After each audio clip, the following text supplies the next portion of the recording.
Nick. Hey, Tyson, how are you? I'm good. What's going on, man? That's good. Nothing much. Excellent. Nothing much at all. Well, it's episode 59 of Nick Tyson Videotape. Welcome, people. Welcome, people. If we have any new Nicholas. listeners, welcome. That's Nick. I'm Tyson. Yeah. Tice, if you will. Tice, if you will. Yeah. Yeah, look, it rhymed.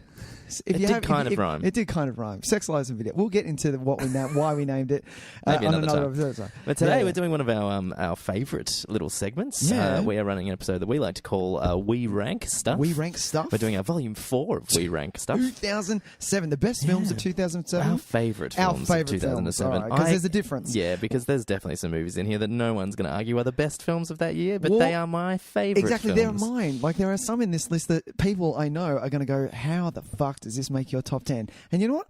I'm fine with that. I'm going to be going, no, these are mine. But the difference is... And mine alone. And that I can see, yes, that was a better film, but I prefer this one. Exactly. Yeah. So we always have a lot of fun doing these episodes. Before we do any of that, you can find us on all the social medias, Facebook, Instagram, YouTube. Twitter. You can listen to us wherever you find your podcasts, iTunes, Stitcher. We just got I just got an email from some new pod catching thing saying you're part of our thing. You're part of it. And we're like, sure. Cheers, thank you. We didn't really do anything, but cheers. That works well. And if you're new to the show after maybe tuning in last week, thanks for sticking around. Thanks for sticking around. You can find our this is actually we're recording this pretty soon after our last episode went live, which was our Avengers spoiler chat and review. Infinity War, baby. Infinity War all over the shop. So if you haven't heard that, make sure you go back and check that one out because it's a pretty great episode, I think. As long as you've seen it. As long as you've seen it. It'd be better if you've seen it. But yeah, we chatted up Avengers, but now we're doing 2007. Yeah, we're going back to fucking 11 years ago. God. And that terrifies me, thinking that it's actually 11 years ago. I still think of 2007 like last week. Yeah, that's a bit weird. Yeah, but before we do that, shall we talk some trailers? Okay. All right. Everybody's talking trailers.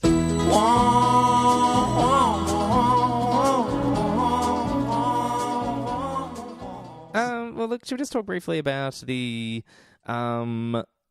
trailer for Equalizer Part 2? Equalizer, a sequel.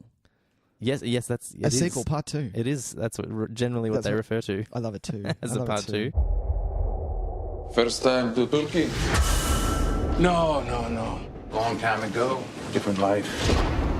Now you come back? Yes, I'm looking for something. You can find whatever you wish in Turkey. How about a man who kidnapped a little girl from her American mother? Would not be looking for such a man. It would be dangerous for you. Men like him would think that. I liked Equalizer 1, Tice. I really liked it. It was dark. I love one guy going up against the world, doing right. He's got that kind of Punisher feel. I like that was kind of like Home Alone at the end. It's Home Alone in a department store. I was up for it. Yeah, it was rad. And Denzel, man, I love Denzel. I love that Denzel is just he's kind of doing this now. This is what he does. Yeah, Denzel elevates everything that he's in, I think. He's just such a great performer. Yeah. He's one of those guys I take for granted. Really? Because I just think, it's Denzel Washington, of course. But he's really a great actor. He is. And I feel like I don't pay him his due for that sometimes. Really? I just kind of go, Denzel's doing his thing. Yeah, of course he's good. No, he's a rad actor. He's really great. And this is what you would get if you watched, what was he nominated for? God Fences? Damn, that's the one. See, watching that, you can tell... Roman J. Israel? Look, I'm going to watch that. Yeah, maybe. But yeah, Fences, that's where he was like, no, I want to do just a flat... No guns, no action sequences. This is a dramatic piece and I want to do it really well. And he did, and it was so good. He's done that before, but I think because he does do the action stuff so well, that we forget every now and then that he's also just a very good dramatic actor. Exactly. He can be very subtle, he can be very understated. Yeah. The Great Debaters was a good movie. While also running around shooting shit and being believable in that as well. So he's kind of... Yeah, he's juggling that line very effectively. The Equalizer one was fine. It was a good time. It was a good movie. There was there was nothing particularly memorable about it in my mind until the ending. For some reason, I remember the ending because of the fucking Home Alone section. The Home Alone section. But when the sprinklers came on, and so they managed to figure out a way to make it rain and shoot cool rain scenes while they were indoors. How good is that? How can we shoot rain indoors? It's like, the sprinklers go off. Give Give that guy a promotion. Dude, Can you write that scene? Yeah, sure. I can write the scene. Yeah, sure. The intern in the writer's room just got a fucking $50,000 bonus that day. Is there an actor who doesn't pull off holding guns and killing people? Or an actor or an actress, for that matter? Well, is there anyone that you've seen that you're like, you don't know what you're doing? Shouldn't be doing that. Yeah. I'm yet to really believe Ethan Hawke in that way. Okay. And he's had a few attempts. He's had a few of goes, hasn't he? Yeah. I struggle, and I think because Ethan Hawke, for me, is always going to be the guy from Reality Bites. Like, because that was my first big kind of, this is Ethan Hawke. First Ethan Hawke. Keep going. And then from there, he's had like Training Day, and he's been a cop in a lot of stuff. But I always I'm always a little resistant to Ethan Hawke action star. In my head, he's always, because of working at JB, he was always the Before Sunrise or Before Sunset trilogy comes to my head when I think of Ethan Hawke. That, and now the movie that took Boyhood, that took how long to film. What was my first Ethan Hawke experience? He was okay in The Magnificent Seven, I guess. Oh, what? There was no one was okay in that movie. Yeah, I like him as a conflicted hero who is perhaps up against it in a way that seems like the odds are against him. Yeah, okay. I think that is when he can really shine, when he's like the everyman who's got to really who's got to overcome great obstacles. That can be in an action film. Yeah. That's fine. Yeah. But when you give me like this, I saw the trailer a while ago, and apparently the movie's not very good, for a movie called 24 Hours to Live. Yeah, where he's doing like a John Wick thing. Isn't he doing like is it a crank? It's like cranking John Wick in a blender. And I don't buy that at all. I watch him in that trailer and I'm like, nah, Ethan, man. He's too good an actor. He's a dramatic actor. I'd rather him stick to that. He can hold his own in a fist fight. I'm not against that. Yeah, it's that real particular kind of middle ground where it's like, I need to be able to believe, like, I believe Denzel could fuck shit up. Dude. I don't believe Ethan Hawke can fuck up anything. Like, if it's completely by accident if he does. And just not to bring it back, because we've talked superheroes done to death on this podcast, but you know what, we're going to keep doing it because we love them. If you look at Iron Man 2 and even Avengers 1, Black Widow, she's kind of shooting guns up here. I'm like, Scarlett, where are you shooting? Oh, really? Where are you shooting? Like, come on, I need you down here. Go from that. She's gotten way better. Go to Civil War, and she is an ass kicker. Yeah. Oh, I love it. I want the fucking I want a Black Widow movie. I want a Black Widow. It's coming, man. It better be. It's coming soon. Yeah. I'd actually like to put this out to the people. That's a really fun question. Who's that actor that you just do not buy as an action star? Who's given it a good crack and you're just like, nah. Because even Gina Davis, we've done a Long Kiss Goodnight on this podcast. Yeah. See episode. Oh, Gina Davis is so good. She pulled that off. Yeah. She pulled that off well. Snapping that to a point where neck. It's thoroughly disappointing that she didn't have a similar kind of trajectory where she could really kind of be the action hero. Bring it on. We wanted the Red Sonja to come out, you know? Bring that Red on. Sonja. God, that movie's garbage. I'm going to watch that again. Yeah, good question, though. Yeah, let's put it to the people. Write it in. Come on, send us an email. Send us an email get on our Facebook page. Chuck it on the social. Yeah, we'd love to hear what you think. Who do you reckon can't pull it off? All right, moving on. That's it. No, that's it. That's it, trailers. Yeah, that's trailers. Trailers. Suck it, people. If they don't give us the trailers, we can't have the conversation. I don't know what you want from us. I don't know what you want. What do you want? What do you want? I think next week will be a big week. Everyone's just allowing. Everyone's giving Avengers their time. We can't touch anything else unless it's Avengers related. Exactly. I can't scroll through my YouTube feed it's nothing without it being some kind of. I've stopped. This is what does the ending of Avengers mean? I'm like, well, I don't need to watch a video. I can tell you right now. Yeah. What's next to the? And it's like you don't have any clue.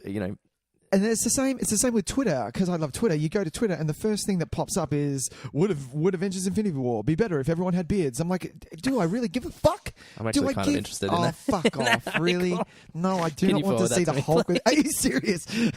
I do not want to see Hulk with a beard. I'd like to see pictures of everyone with beards. Fuck me, seriously. These are the things that entertain me.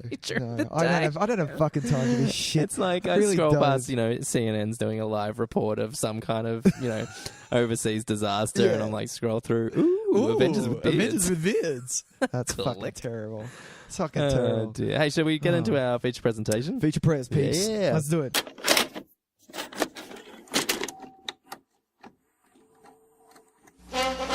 And now for our feature presentation.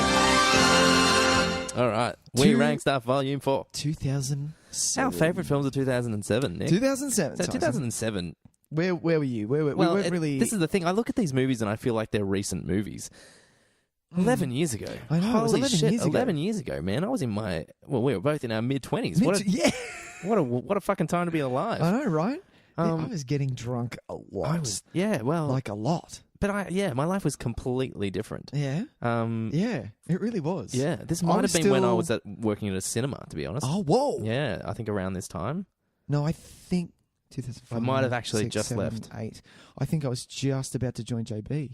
Yeah. I might have been just about to start Just JB about too. to start JB. Yeah. Oh, wow. God, The only that way I feels can like a think lifetime ago. I was at my last... No, it was the last year of Borders. So 2007, so to give you a really smack in the guts, because I always go by songs. What were the songs that came out in 2007 that I can go, oh, wow. And it's Rihanna, Umbrella. Oh, wow. Yeah. Let that sink in for a minute. Ella, yeah, exactly. All that shit. Yeah, that's pretty amazing. I did just check. I had already started at JB. Oh, I do? Yeah. Decent.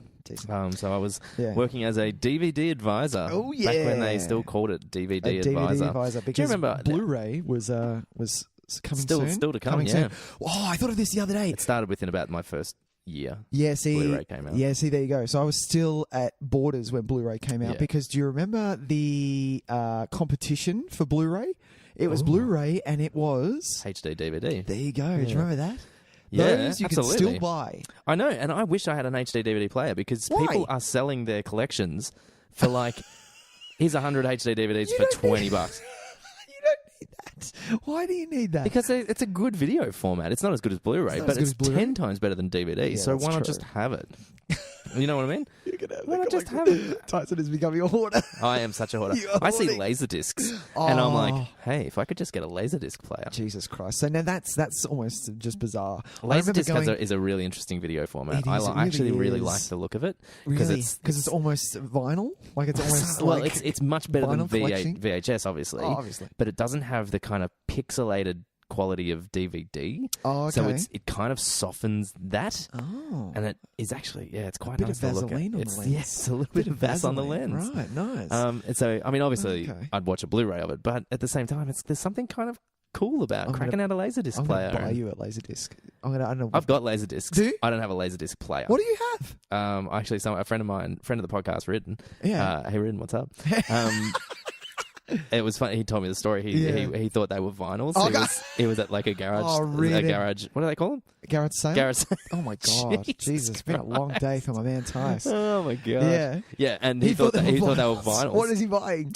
He bought. I can't remember one. I can only remember one of them, and because when he told me the story that he thought they were vinyls, I'm like, well, that checks out. Yeah. He bought The Mission, which has the Ennio Morricone score, yeah, such a classic, which is fucking mint. Classic. So I have The Mission on Laserdisc. Yeah. He let me just have them. He was like, "Do you want these?" I'm like, "Yeah, I'll have them." Fuck yeah. Are you kidding me? me? Was something else. I can't remember what the other one was. Really, you should have sold them online, you idiot. And now, well, no one buys them. There's collectors. No, this is the thing. So when my wife and I went overseas for the first time, walking around Paris, ended up going into this random antique store, and in the back there was the biggest fucking Laserdisc section that I had ever seen in my life, and he was selling them for like quite a bit. Oh, well, that's no and I was good. like, oh, dude, what are you? Well, speaking doing? of Laserdiscs, this is a detour, an absolute detour. But I happened to visit the most recent Melbourne Movie Market a couple of weeks ago because I was just teaching across the road, and on my lunch break I went, I might just go have a look, see what's in there. Rad lunch break. It was a great way to spend lunch break. I did pick up a couple of VHS tapes that I was losing my mind over. One in particular. What have you got? Tell me. I don't know if we've talked about this before.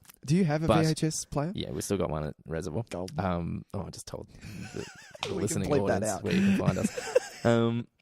And what have you got? So I don't know if we've talked about this. I think we've talked about it before. Ooh. But I stumbled across the VHS copy of Captain Power and the Soldiers of the Future, which is the VHS that I rented more than anything else in my life when I was a kid. I rented it. So 5 for whatever it was. Yep. One was always Captain Power. Captain Power. This is when I was like 10 to 15. Yeah, no, that's a bit. 8 to 14 years old. Yeah, yeah. And a guy had a VHS copy of it, and I was just like, dude, how much? He's like, $2. Sold, motherfucker. So I have the VHS now. The exact one that I would rent it's not the exact copy, obviously, but it's the same release. Yep. As the one you saw at the video and store. I cannot wait to watch it. I cannot I'm 95% sure that we talked about that on our second or third podcast episode. So real early days. Yeah. Anyways, to complete that story, they had quite a substantial laser disc.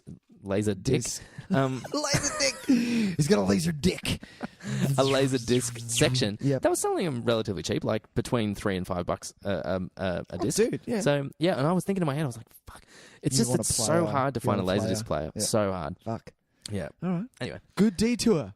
Good detour. Talking about, I liked it. Yeah. Thumbs up. Thumbs up. Thumbs up from me. It's a good detour. Look at that. Look at that thumbs up. That's a big one. Let's talk about 2007. What are we doing? 2007. Oh my god. So this is an interesting thing about this year. Go for it. I think there's quite a few wonderful movies released this year. Sure. In my top 10, I would say there are. What do you got? There are less than most other years definitely less than the other 2 years. Yep. And I would say probably on a general kind of wash, although I don't want to just go out on a limb and say this, I could be wrong. There are less movies that I am super passionate about in this list than there has been in previous. I found myself choosing from a very long list of movies that I think are great. Don't get me wrong. I think they're great. But there's nothing that you like, bang. Aside from maybe the first 3. My 1, 2, and 3, I am very passionate about in my love for. Okay. And I think from the rest down, I was just they're interchangeable with about 10 other movies that I think are also really great movies. But it doesn't matter which order? Oh, I like it to a degree. Wow, Yeah. I think you've summed up kind of, because I looked at the list. I wrote down what I thought would be my to pick from what I like from that year, and then from that there were 3, and then it didn't matter. I got to a point where I was like, well. The rest of the 7, I kind of it doesn't matter where you put them; they're all fine. A large part of my list was pretty arbitrary. It was just kind of like, I'll put that there so I don't talk about 2 comedies in a row. Yeah, exactly. So it's interesting because for a recent kind of time, and I was looking through. This is probably the most movies from a year I've seen so far that we've done. My list of what I'd seen was ridiculous. I was like, God, I can't believe I'd only missed a few that I actually am really bummed that I haven't seen, because I reckon there's a few in there that might be real gold. Considered considers for the list.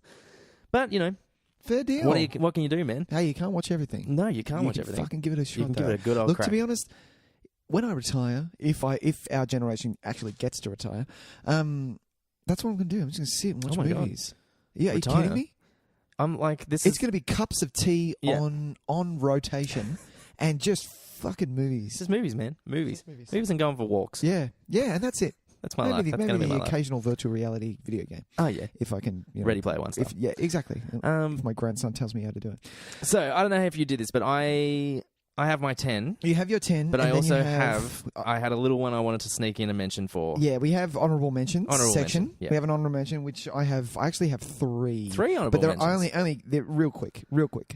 Sure. And then we have, last time we did massive disappointments, but we did that at the end. Oh, okay. Yeah, I've got some. Yeah. I've got some. And then we have a game. Well, we've got 2 games. We got 2 games. Good, we're doing 2 games. I've got a game for you. Thank you, and I've got a game for you. And so it will break up the monotony of the list. All right. Well, let's start, Tys. So we do honorable mentions first or last? Yeah. Let's do them first. No, let's do them first. Yeah, cool. Yeah, go for it, man.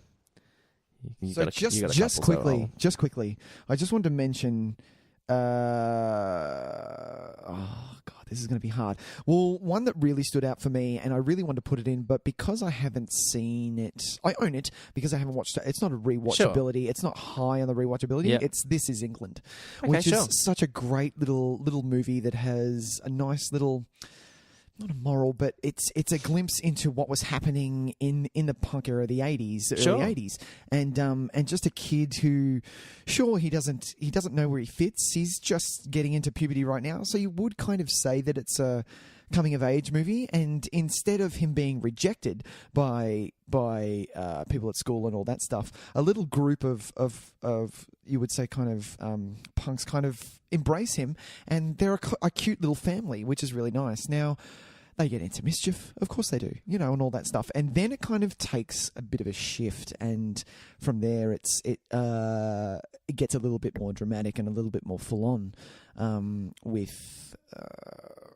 I don't know how to say it, so I'm not going to say it. But yeah, it's a really good watch. And I really, really loved it. They ended up making a TV series out of it, which I still want to watch. It's a great movie. Really great movie. So, yeah. Interesting. Yeah, this is England, man. And it's actually a really good start to the conversation because that's funny. That's one of those movies that has a bit of a fluid release date as well. Oh, really? So if we happen to mention a movie, because I know there's a high potential for it in times, that may be from a different year, it's because of the fluidity of the release date. So this, damn, I said the wrong release date? No, well, because you're actually right. The US and Australian release dates were both in 2007, but the English release date was 2006.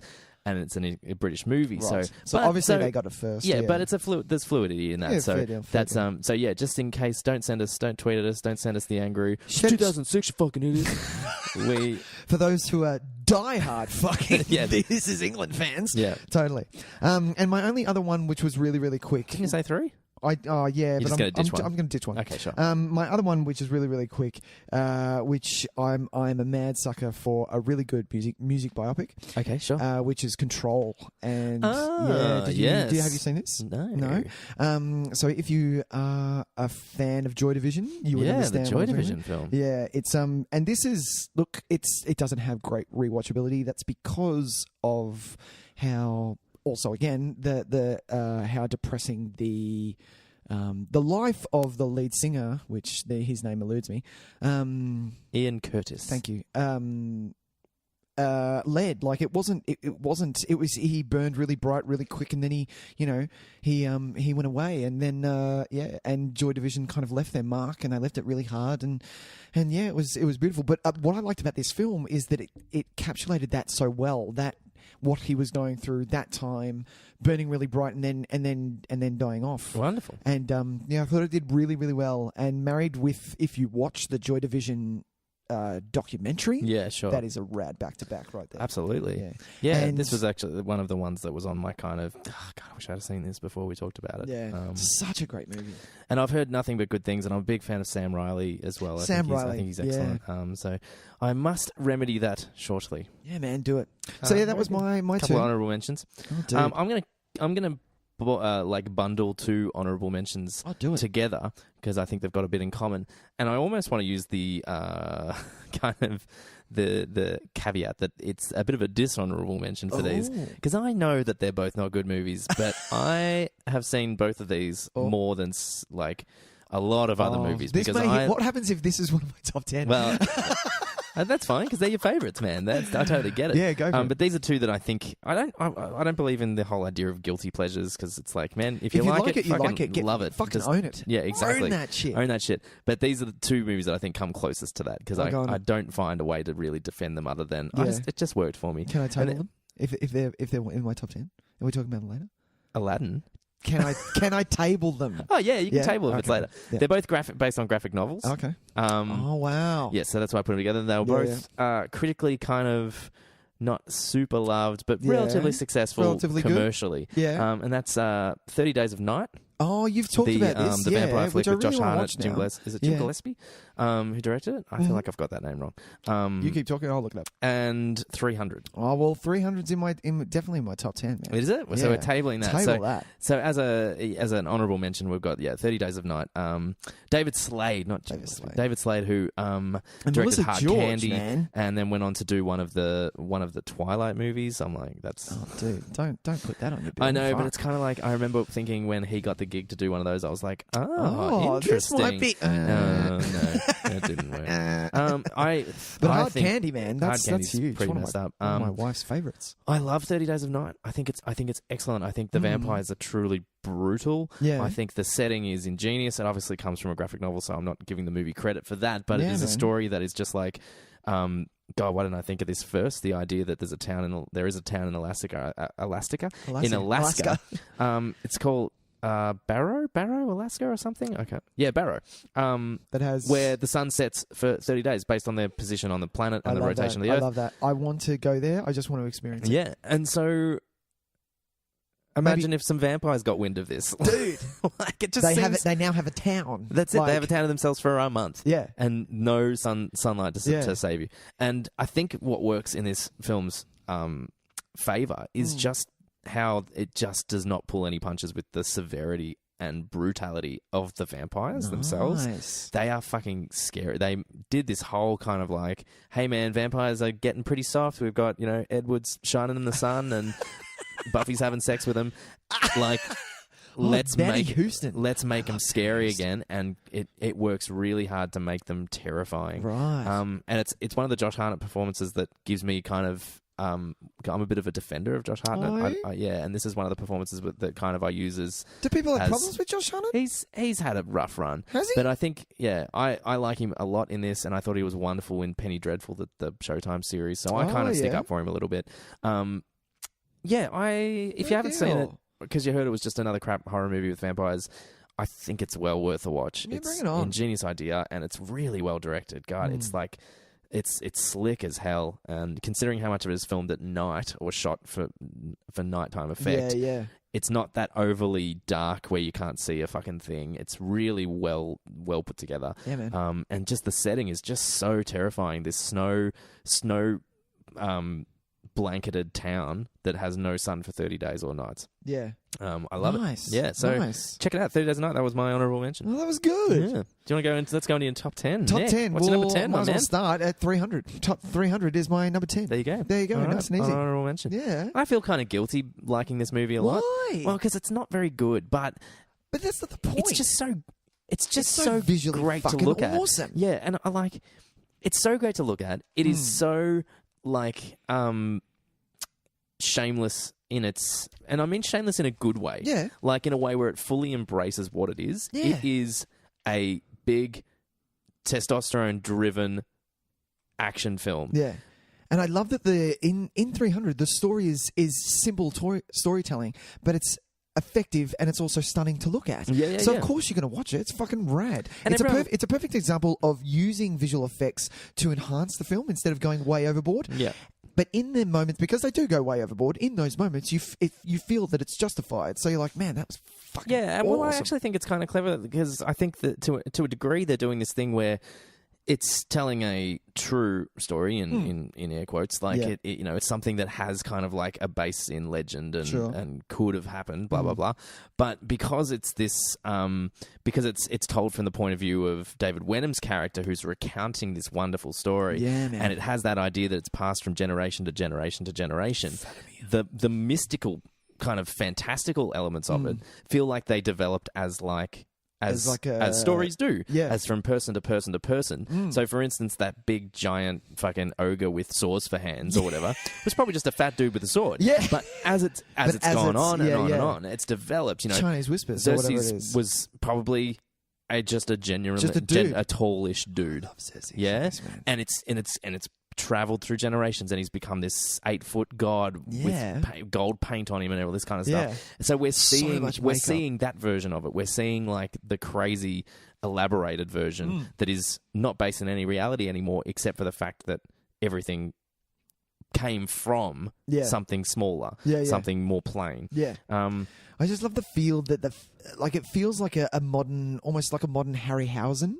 Good call. That feel, and like you said before, narrated by David Wenham, which was so cool. And I love this Wenham's voice. was before. Yeah, how good is it? I love a movie with a good narration. Cersei's no, hang on, I can do it. Give it a shot. 'Cause it's right up in here. Yeah. What does he say? His helmet was stifling him. No, I can't do it. It's shit ass. But this was back when Zack Snyder maybe hadn't gone too overboard as well. Wasn't this his first film? No, that was, we've done his first film. That was Dawn of the Dead. Oh, of course it was. Remake, Yeah. Great. But yeah, and just it's got a little bit of rewatchability for me. So it's got huge rewatchability. I've seen that movie a bunch. Oh, really? Yeah, and I have a really good time watching it because I think it flies by, man. It is. It's almost like an overblown Gladiator. Does that make for sure? It's huge. For sure. Yeah. And I like these things about seeing things about the things that they imbue these characters with. I'm always on board for. I love how Gerard Butler is this like really noble soldier who has gotten so close, and all he just had to do enough to inspire the rest of the Spartan warriors. And it's such a simple kind of like, there is no victory in that, but there is the biggest victory in that. The fact that he was able to do what he was. Yeah. And I love that stuff. I love the dynamic between all the soldiers. The storyline of what you have to do to grow up to be a Spartan. Yeah. Spartan to be that story with the wolf and all that stuff. Yeah, exactly. Which was awesome to look at as well. I don't know. I can't remember if they flat out say it, but they're not afraid to show the kind of blatant homosexuality of it all. Yeah. I can't remember if they flat out someone has a boyfriend, but... No. Especially with I think they show it on the Persian side. Do they show it on the Persian side of it, things? Because watching that film and rewatching it, especially my love of makeup on men, I would join the Persians. I would be like, yep, I'm going to be with him because I get all the girls and I get makeup and I get jewelry and I get all that stuff. I want that. Like, that is me. I'm like, yep. Yeah, bring that on. I want that. Yeah, but keep away the weird troll dude. Yeah, I don't want him near me with all the nipple piercings and all that shit. That's fucking weird and with the weirdness. But yeah, but bring on that. That and I want to ride goat-headed thing that's playing some kind of musical instrument. You can just hang. You stand away from me. Okay, that's cool. But I want to ride that massive. Is it a rhino? Is it a rhino that's all done up that smashes all the way through them? Yeah, sure. Anyway, sure. 300. I like it. Look, and did I see it at the cinema? I don't think so. I definitely saw it at the cinema. Yeah, I remember really liking it at the cinema. I was like, this is fucking. I think I was amazing. I wanted to jump on board because it just came off the back of Sin City, and I rate Sin City so far up there. And it's got a lot of similarities because it's a Frank Miller. Yeah, and it's also very it's got an old fashioned kind of feel to it. I think there's some kind of gross things in it that are a bit kind of like best not really elaborated on too much. No, but I like that. I know what you're talking about, and I like that they're in there. I think it's messed up, and back then, of course, things. I think they do. They go a long way by making Lena Headey's character probably the most headstrong character in the whole fucking thing. Yeah, but there's some other pretty kind of questionable, of course, there are female characters in the film, and that's they're making that a product of its time, but it's still kind of icky to watch, and you're just a bit like, nah.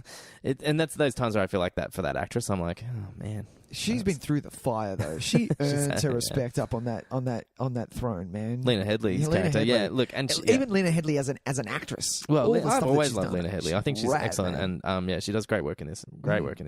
Look, I mean, it is what it is. It's rad. It's super watchable. Why wouldn't you watch 300? Watch 300. Give it a watch. I'm sure most people have seen it. I looked at my collection. I'm like, why don't I have that on Blu-ray? That's a good Blu-ray. Yeah, I remember that was one of those ones that I bought the special edition DVD because I was super excited for it. And it came with the comic and everything, and it was all really fucking whiz bang. You're like, and now if you try to watch the DVD now, it's unwatchable considering what the size of televisions now. It's just like it's ridiculous. All right, let's move on. Yeah, man.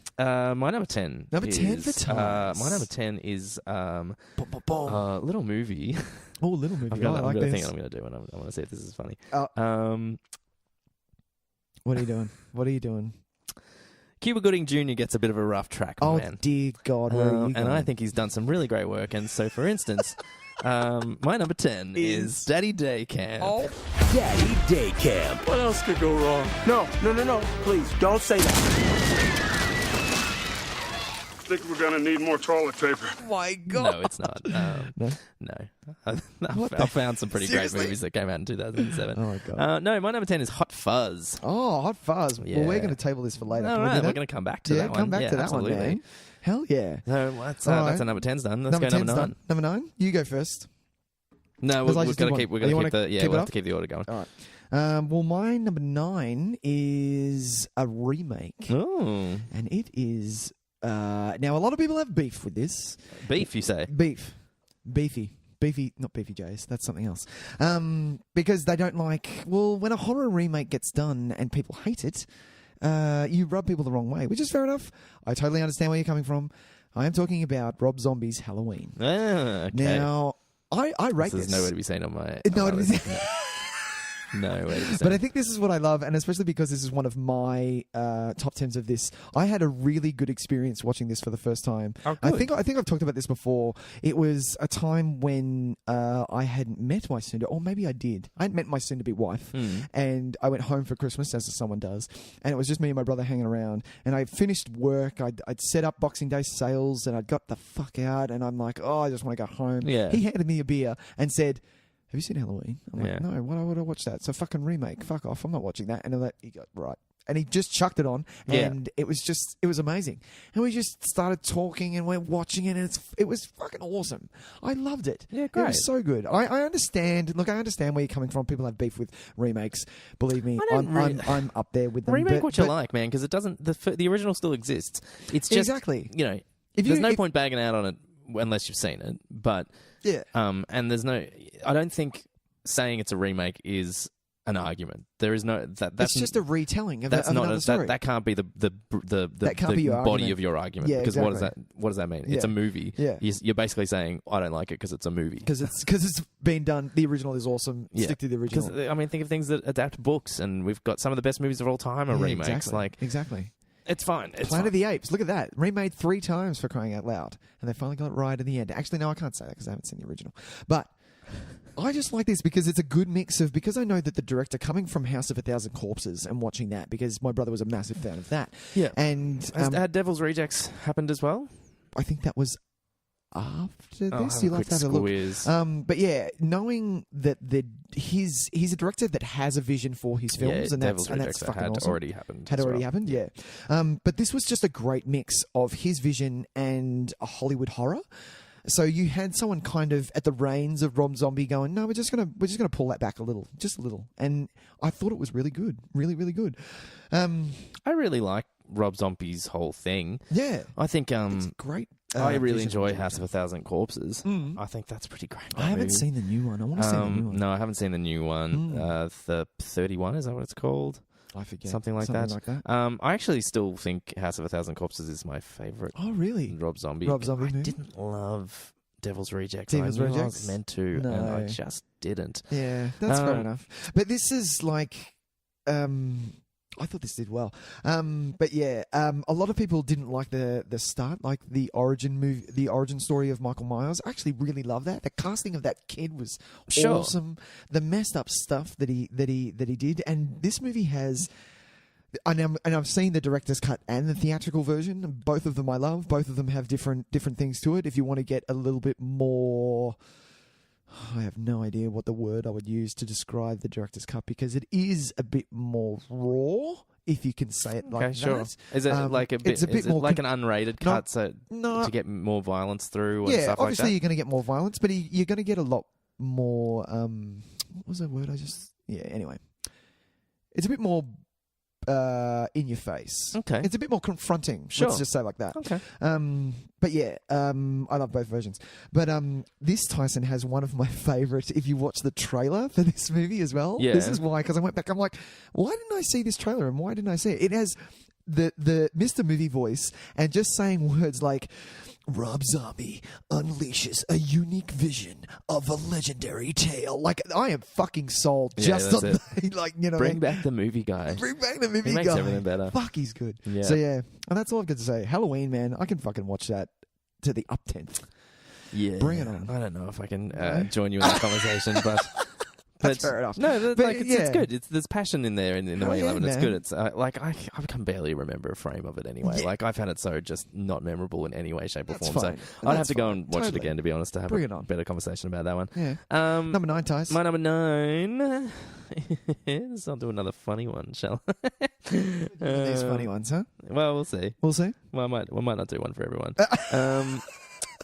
So 2007 was we were just discovering this talent that would go on to do such wonderful things, and just have a memorable screen career. That was, of course, Lindsay Lohan. And in 2007 she had the possibly the epoch of her career in I Know Who Killed Me. Have you seen this movie? I've seen parts of this movie. Oh my God. I require to see no more. Oh, please don't. Anyone should watch this movie. The fact that this was on the list, I said, babe, do you remember this? She was like, there was a point in this movie you literally, everyone in it, because I watched this with a room full of people. We were just having a laugh.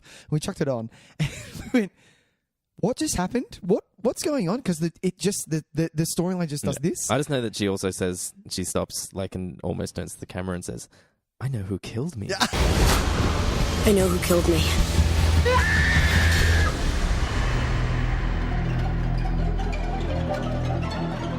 I'm like, that's poor fantastic. Lindsay Lohan. Bless her heart. No, but for real, my number 9 is Superbad. Oh, dude, table this shit. All right. God damn. That's all right. No, I don't want to do You're this. going to keep talking. Oh, well. Well, we, fair deal. 10, 9, 8. 10, One more, we have a game. All right.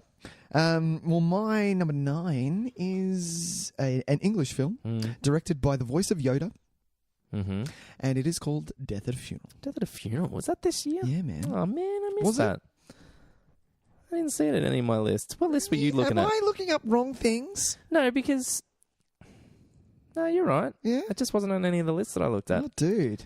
I like Death at a Funeral. How good is Death at a Funeral? Yeah, it wouldn't have made my top 10, but... Oh, the only reason I'm putting it on there, and this is what we spoke about before, is this is kind of from 3 down, it's just a chunk of films that I can watch any time. For sure. You know, there's no real... Just because this is at... What are we up to? 9 or 8? That was your 9. That was my 9. Yeah. Doesn't mean that it's any lower or higher than the others. I just like it. It's a really good... Like, it's a nice balance of drama and comedy. Like, and the English are funny, man. Yeah, some of the funny stuff in this is just like laugh out loud funny. You have to pause to keep laughing. And it's such a great cast of characters. Yeah, it's so clever. And just so much fun. Like it's the kind of movie that like I'd put on to watch with my mum and dad. Yeah. I'd be and those films still exist. Do they still exist? There aren't many of them, man. You barely get them anymore. Yeah, I want to watch a movie with my mum, although my mum's pretty fucked up.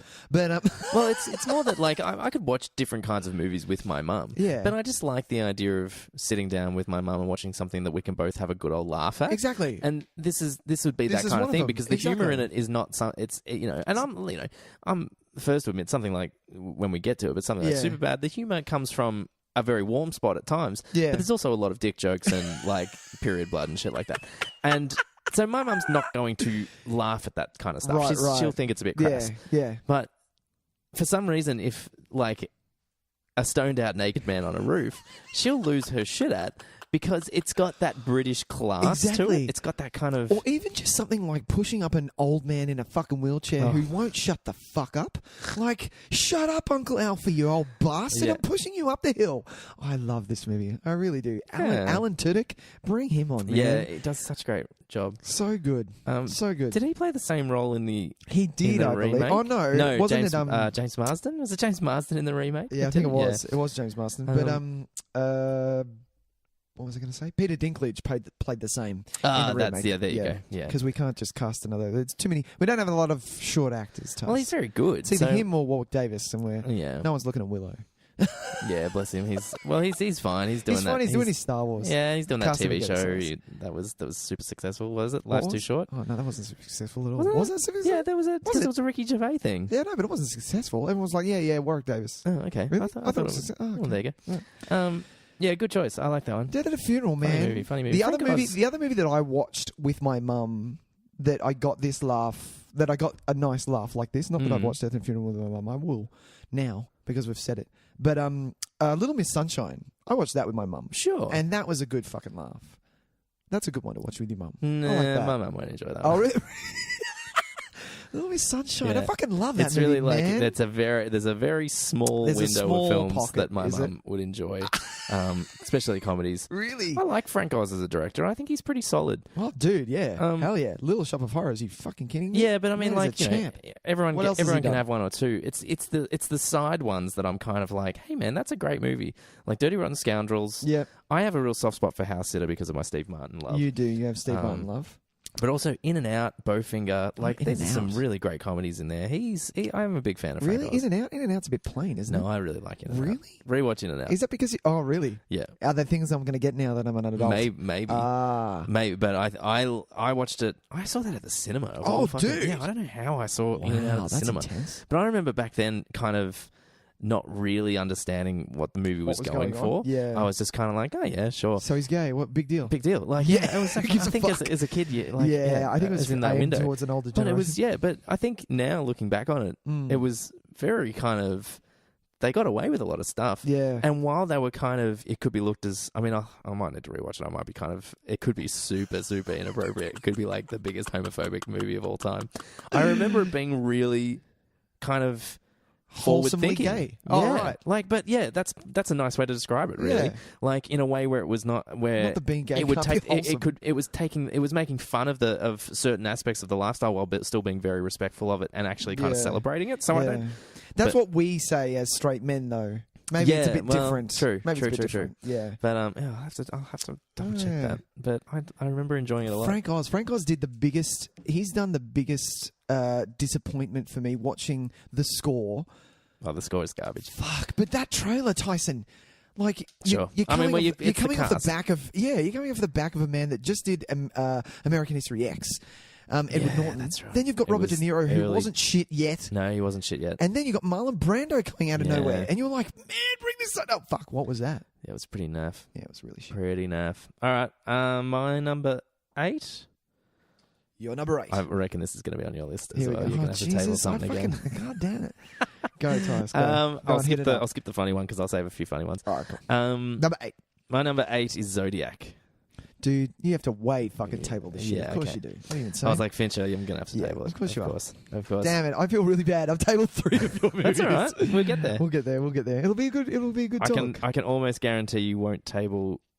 You might table one of the next 7. Oh, okay. 6, 7, 6. What are we up to? That was my 8. Right. So Zodiac my 8. tabled for later. All Your right. 8. My 8. You're having a big old chat. I'm just warming up the vocal cords. Clearly. La la I like la that. la. Nick's having a good old chat, isn't he? All right. Well, all right. Are we doing a game now? No, or are we you doing it gotta do after your this? All right. Well, Oh, hang on. Yeah, you do your 8. Okay. My number 8 is what? Where am I up to? You just did Death at a Funeral. God damn it! My list is all over the shop. It's after 7. Shut up. But it's before 9. What a teacher you are! You're a teacher. Oh, mate, God that's damn. what they teach My you. number 8 is 8. Yeah. 7 8. is Hot Fuzz. All right, nice. Yeah. So we can talk about Hot Let's Fuzz. talk Hot Fuzz. Awesome. It's Hot Fuzz, man. It's a super fun. It's not my favorite of the 3. Oh no! I'd say it's probably my 3rd favorite of the 3. Really? Yeah, I think I like World's End a little bit more than I like I've only Hot Fuzz. seen World's End twice. I need to do that again.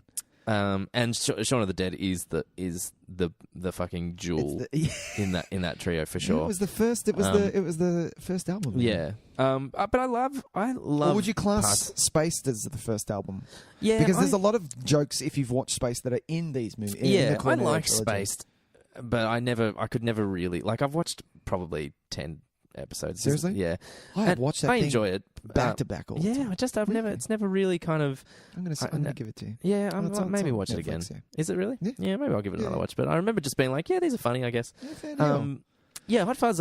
I think is the one that I thought I would probably like the most out of the 3. Yeah, because you're an action junkie, Yeah, because I'm man. a crazy action junkie, and those bits work.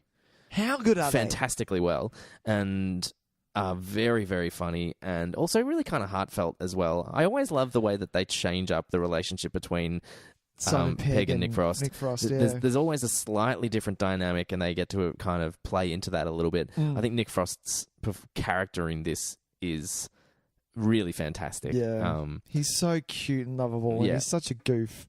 Like, yeah, seriously. and it's just and he reminds me, like, he's like me. Like, I love it, you know.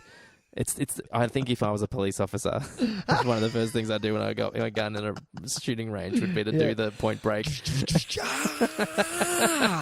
How good is that? How good is that? Fuck. And I love it. And look, and it's such a clever idea. It is to imagine Midsummer Murders, but if John McClane Absolutely. was there trying to solve the mystery, which is great. I love this because out of the Cornetto trilogy, I get the feeling, and watching Spaced and knowing all the pop culture references that they tick off, I just know that that Edgar Wright, Simon Pegg, and Nick Frost are just like me. And they're just like us, like mad film lovers who have watched way too many action movies. For sure. But who know how to write comedy. Yeah, absolutely. They are so on the ball, and this is just a beautiful, almost like a homage to action films. Almost it is. It's well, because they don't hide the fact that they have a love for it. And this goes for Why can't I think of his name right now? Edgar Wright, obviously, as well. Yeah, obviously. Is that they share this passion for these kind of genre films. And, I mean, you forget as well in Hot Fuzz. Hot Fuzz is kind of scary, too. Like, it has some horror elements to it as well that it plays up to really nicely. Like, all of Timothy Dalton's kind of... the way he creeps in and out of scenes, and the weird people, like the shopkeeper lady. Way, like, they play into those kind of suspicious... murder mystery elements of it really well as well. Yeah. And of course, and then you've got like one of the greatest kind of shootouts of all time making up the last 15 minutes of this film. Seriously, and it's so good. Ending in like a car chase where they're shooting out the window, and then they're the shopping centre thing, and then ending with Timothy Dalton getting spiked through the fucking I remember Jesus. like the brutal one was when someone knocks the spire off the church. It just like collapses this dude's head, yet sits in there. Literally and he like wanders around a little bit. Yeah.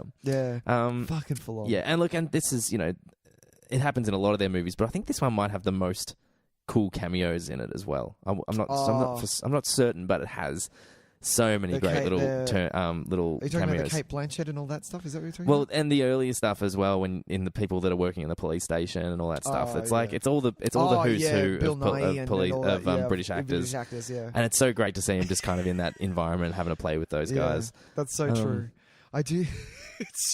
Love him. It's so funny. There's so many good bits. But of this, I think for me, the reason that this is the top 10, for some reason I always go back to Hot Fuzz. It's probably because I need to watch Thingo again. But out of all of them, this is the one that has the most rewatchability for me. Oh, interesting. I go to Shaun of the Dead, yes, but... So I'd be interested to know, because Shaun of the Dead was 2004. Did we both put Shaun of the Dead in our top 10 of 2004? I believe that we did. Yeah, right. I normally have my notes in front of me, but no, not at this moment. I think we did, because it was Shaun of the Dead. No, we did, because I rated Shaun of the Dead higher than Anchorman, and we were kind of interesting. We were different on that. Sure. Hot Fuzz, man. Hot Fuzz, I've seen. Well, I've seen Shaun of the Dead easily the most, and then it's Hot Fuzz, and then it's At World's End. Yeah. At World's End, I still haven't seen as many times. Thank you. But it is. I think I enjoy it a little bit more. Yeah. I just think I like some of the things that it's dealing with a little bit more. Yeah. I find they hit a little bit closer to home, and they feel a little bit more personal. This is a better time. This is more fun. I think. Yeah. But that's not fair to say, because World's End is like bonkers. It's so it's so insane. It's so insane that you've just got to be like, wow, I just think I like the characters that they play in Shaun of the Dead and Hot Fuzz better than fair enough. I think that's all it is. Yeah, absolutely. Which is neither here nor there. Just a little tidbit, though, that if you do visit my house, which Tyson has many times, if you look at my DVD collection, I actually have Hot Fuzz, Point Break, and Bad Boys 2 sitting next to each other, and there's a reason for that. If you've watched the movie, you'll get the reference. Yeah, perfect. Amazing. All right, well, let's play a game. Should we do my game? Yeah, we can do your game. Let's do my game, because you haven't been talking as much as I have. I've been talking. No, go for it. So... Other way around. We're looking at... This is called Failed Oscar Bait. Oh, fuck. So what I'm going to do is I'm going to... Shit at games. Go. I'm going to read the synopsis. This is why I don't go to trivia nights. Keep going. A movie that was clearly designed to be... to be Oscar bait and received very little love in that regard, if any. Right. So I'm going to give you the synopsis, and then we're going to... Give it to me. Let's see. If you can't get it from the synopsis, I'll give you a few more clues as we go. Bilbo Baggins. Can I do Gandalf again? Bilbo Baggins. I'm also... You can answer it as Bilbo Baggins if you like. I am not trying to rob you. No. Also, what I'm going to give you when it's appropriate, because this one's great. While this did not receive any Oscar nominations, it did receive a Teen Choice Award nomination for Choice Movie Actor. Choice Movie Actor? Yeah, okay. All right. Are you ready? Choice Movie Actor.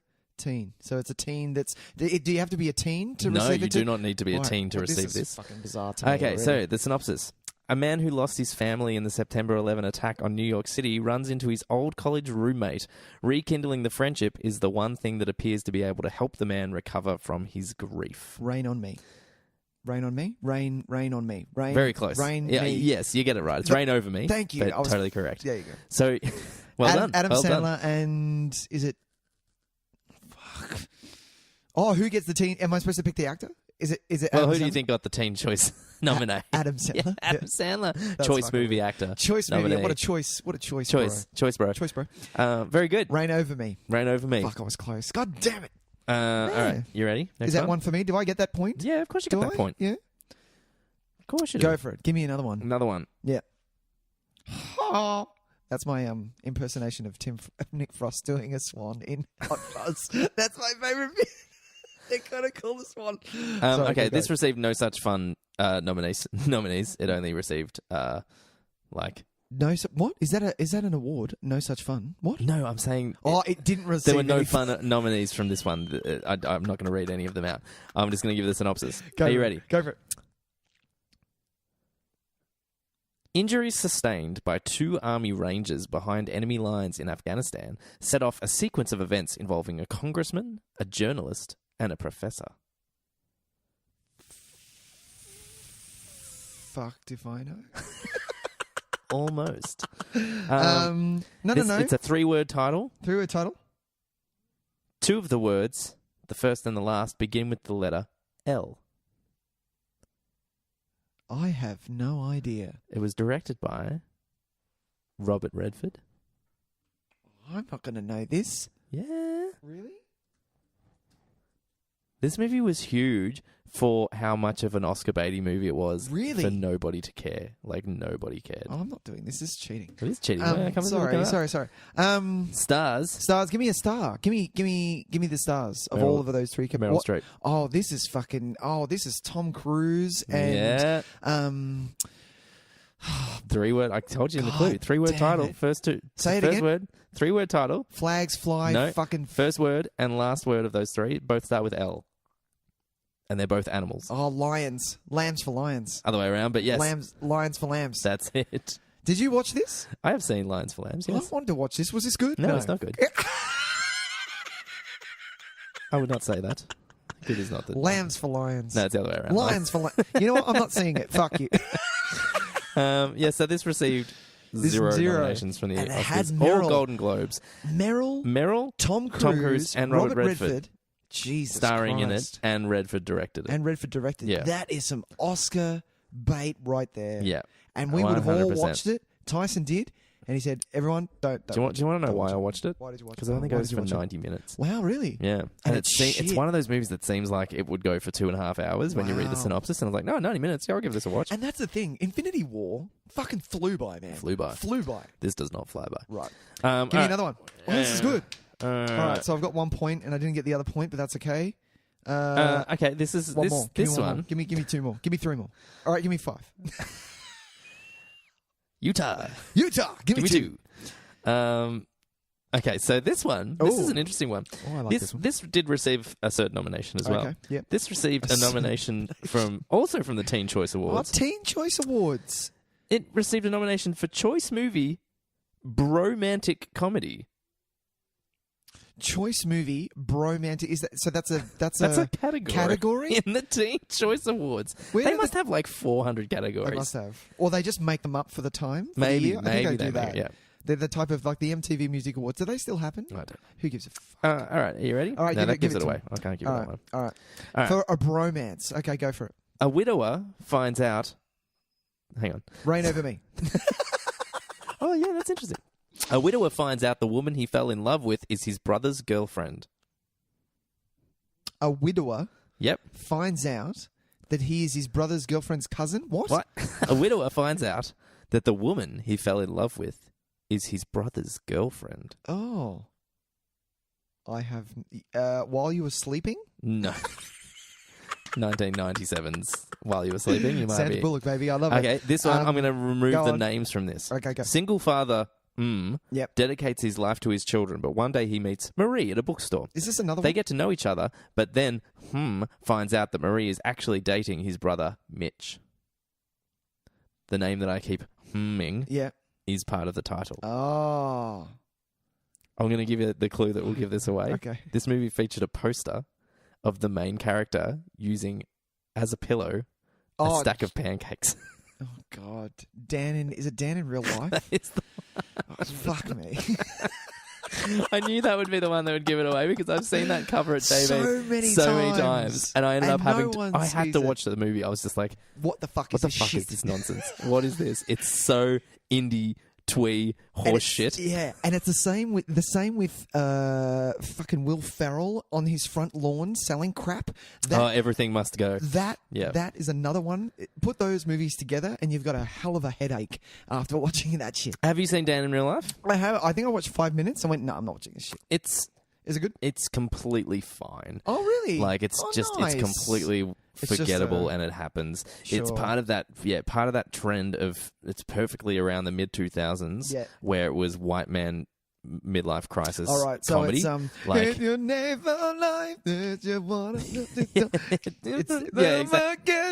how did I get here? Yeah, exactly. It's fucking that again. Exactly. It's that again. And it's used in like a way where it's like quirky comedy. Oh, how's he gonna pick up his feet and get his life together? This tragic white man. You should have that beautiful wife. Yeah. Fuck off. So Dan in Real Life, there you go. You want one more? I do want one more because I want to win because I've had one and I've lost two. I feel like I've lost two. I'm not doing well. Well, I told you, audience, I said I'm not good at games. This is why I don't do trivia. And this is why Tyson went to trivia last year and he fucking won the whole thing. I did win the whole thing. I'm going to get out of failed Oscar baits. Okay. And I'm going to give you this is very similar to mine.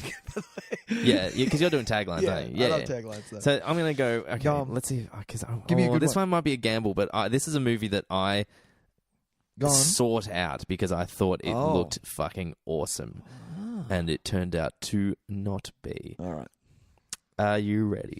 Are you ready? Yes, I am. 2000.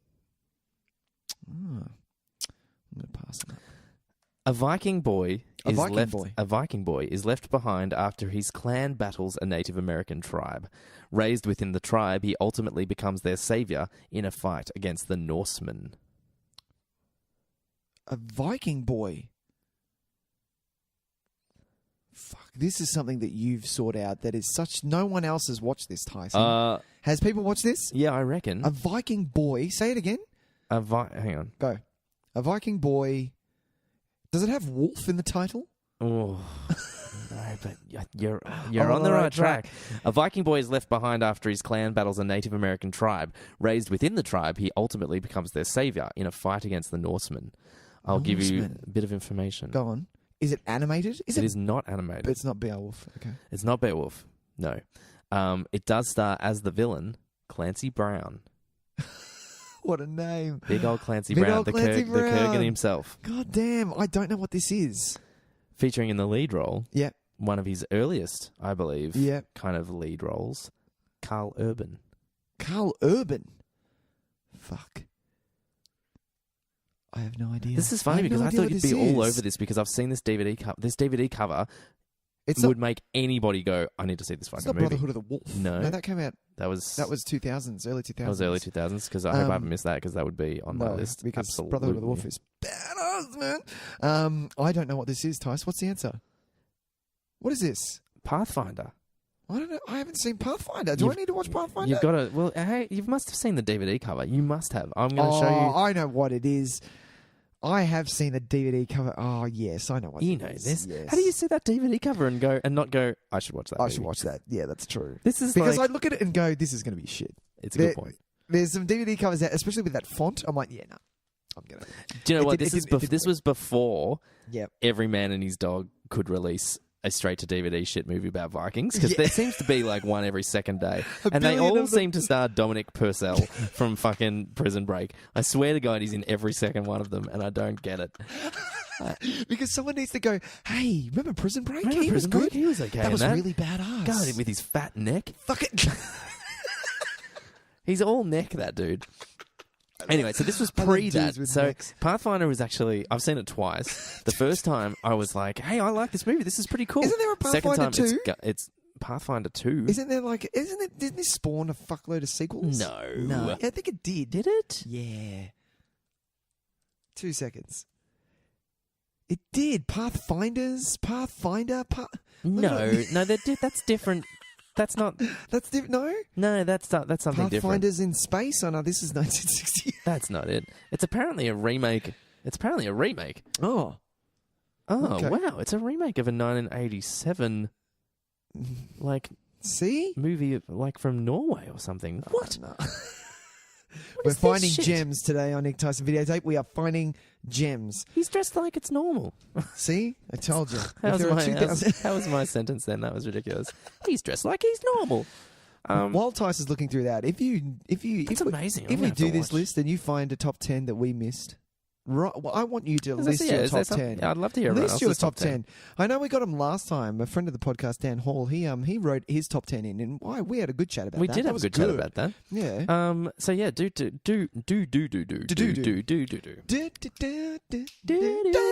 All right, let's move on. All right, that's one game down. That was one game down. I like that game. I didn't do very well, but I liked it. That's okay. Oh, okay. It worked okay. Take it easy. All right. Let's smash through these. Your turn. You're up. So you did your number 8. Yeah. And it was... Hang on, Hot Fuzzy. Why have we fucked this up? Yeah, I feel like we've... You're right. We were meant to take the break before you... No, hang on. No, I haven't done my 8. 2. How did I get ahead of you? Because we started with you... We've tabled too many things. Yeah, we've tabled a bunch of stuff. This All right, is what's happened. Whatever. I'm just going to go. Keep going. So my next one. So we tabled Zodiac. 10, 9, 8, 7. My number 7 is the film called The Lookout. Don't have it. Go nuts. Great. God Finally. damn, fucking Tyson gets to talk.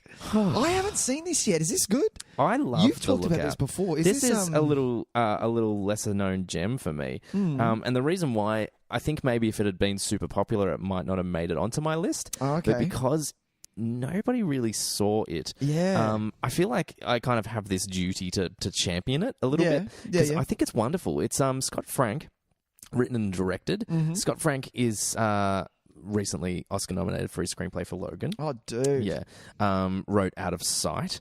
Oh, wow.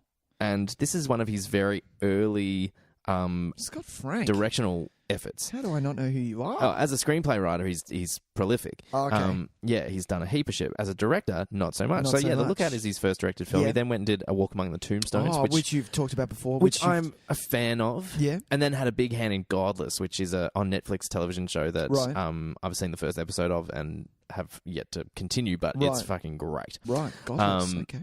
Yeah, so The Lookout is kind of this indie crime thriller. Yeah.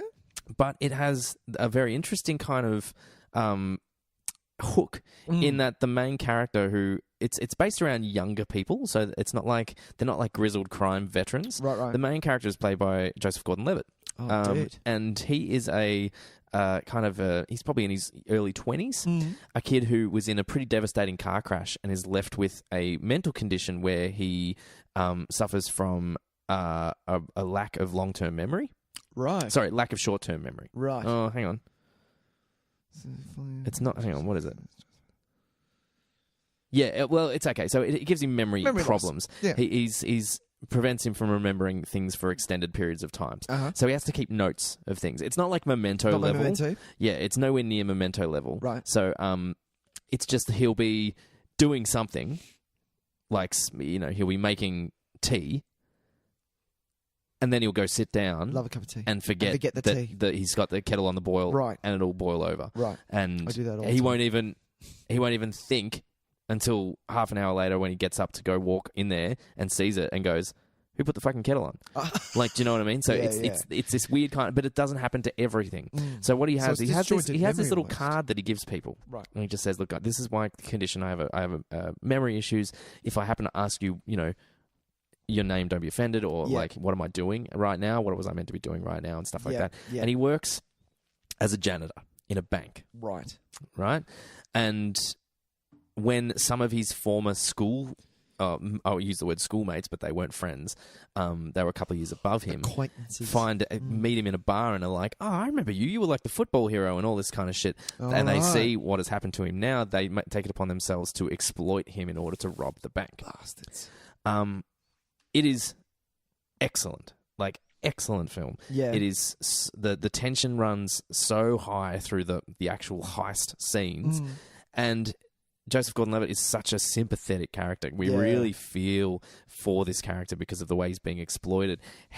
And the performance from the main kind of head of these the dickheads Yeah. is Matthew Good, the British actor Matthew Good. I love him. And I'm a big fan of his, and he's giving an incredible performance because he's being super charismatic, trying to win him over, while at the same time, we know that he's deep down is planning to exploit him and will basically push him under a bus if necessary. Right. So we see this really interesting friendship develop between the two of them, where one of them, it's obvious for what reason, but we also see Joseph Gordon-Levitt's character kind of come into his own and figure out how to kind of stand up for himself. Okay. And when he, no spoilers, when he decides that he needs to take matters into his own hands a little bit, it becomes a really interesting character study of how someone who is perhaps not as mentally capable as others, how they come to actually behave in a situation like this. Right. I find it really interesting. He lives with Jeff Daniels in this film as well. Jeff Daniels, who is blind. Got a bit of a Looper. It's got serious Looper connotations to it. Yeah. So Jeff Daniels and him, they live together. Jeff Daniels, I think, he's blind, I think. Nice. And they're like best mates. And he plays a really kind of interesting character because he's just a little bit kind of crotchety and a bit of an old cranky pants. Awesome. Any Jeff Daniels. And it kind of gives it a weird sense of levity as well, which I think... the movie kind of juggles its tones really well, because sometimes it is a little bit lighter and a bit kind of funny, and then when it does hit its hardcore heist aspects, it's pretty intense. It's full on. Nice. So yeah, that's a lookout. Get on it, people. That was my number 7. I can't recommend it highly enough. You've talked about it before, and with that cast as well. I'm a huge fan of Matthew Good. Matthew Good. Yeah. Goody. No, it's got to be good. Yeah. Him and Stoker. I watched that. That was fucking phenomenal. I've never seen Stoker. I really want to watch it. Yeah, it was really good. All right, what was your number 7? Number 7. My number 7 was a first-time director, but we know him from other things such as Daredevil, and yes, okay. Is Gone Baby Gone? Go for it. You may talk. Oh, really? Yeah. Got nothing. Have you seen it, Tys? No, it's one. It's the other one that popped up, and I was just like, oh man, I'm not going to get to watch Gone Baby Gone. This is a movie that look, it isn't perfect, okay, and a lot of people know that, but it showed me, the first thing I got from watching this, it showed me that Ben Affleck does have talent. Like, he may not be the strongest actor.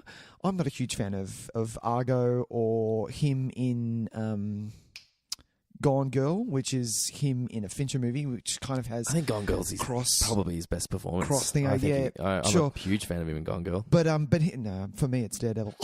but in this, he owns... Like, this man needs to stay... He has so much talent behind the camera, and I think he's so good at it. That's where, like, I think Argo would have maybe been a better film had he not been in it. Sure. Yeah. But this film is a film that I always, for you, the same as The Lookout, I always recommend it to people. They're like, oh, what's a good, I feel like a good movie. Gone Baby Gone. Yeah. It's such a great film. It's one of those Boston cop films, which of course there are a plethora now. Boston, what's going on, Bob? Which there are a plethora now.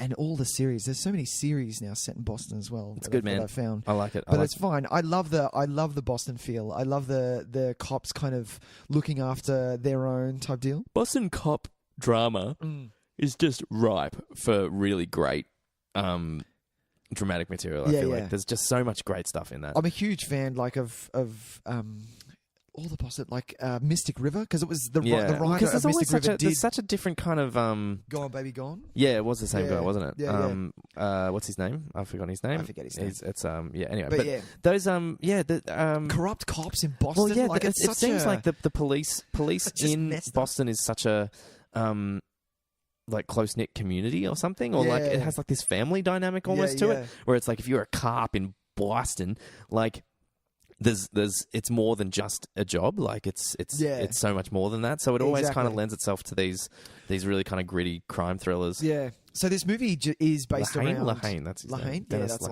one. It's a movie that's based around a missing child, whether she's kidnapped or whether she's run away. We need to find the missing child, and in that the mother hires isn't okay with the police doing their job, and instead hires a private detective, which is Casey Affleck. Now, what we think of him aside, I think he's a really great actor.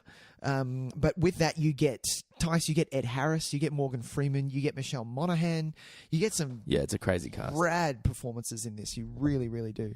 And it brings up a lot of, at the end, a really great conversation after the movie, because where you sit moralistically on the side of the fence of what happens in this movie is really good to talk about. Because at the end of this movie, because me and my wife have talked about it that many times, I don't know where I would sit, to be honest. I really wouldn't. I don't know.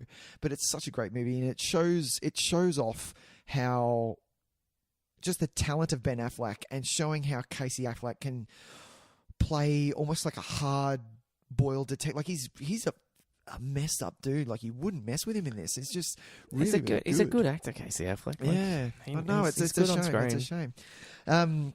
And also showing another side of Morgan Freeman that we don't really get to see, which I really like as well. So, Gone Baby Gone. I don't want to say too much about it, because I like to leave a clean slate when I do recommend this to someone. I go, I'm not going to tell you much. I'm just going to say that it's a good film.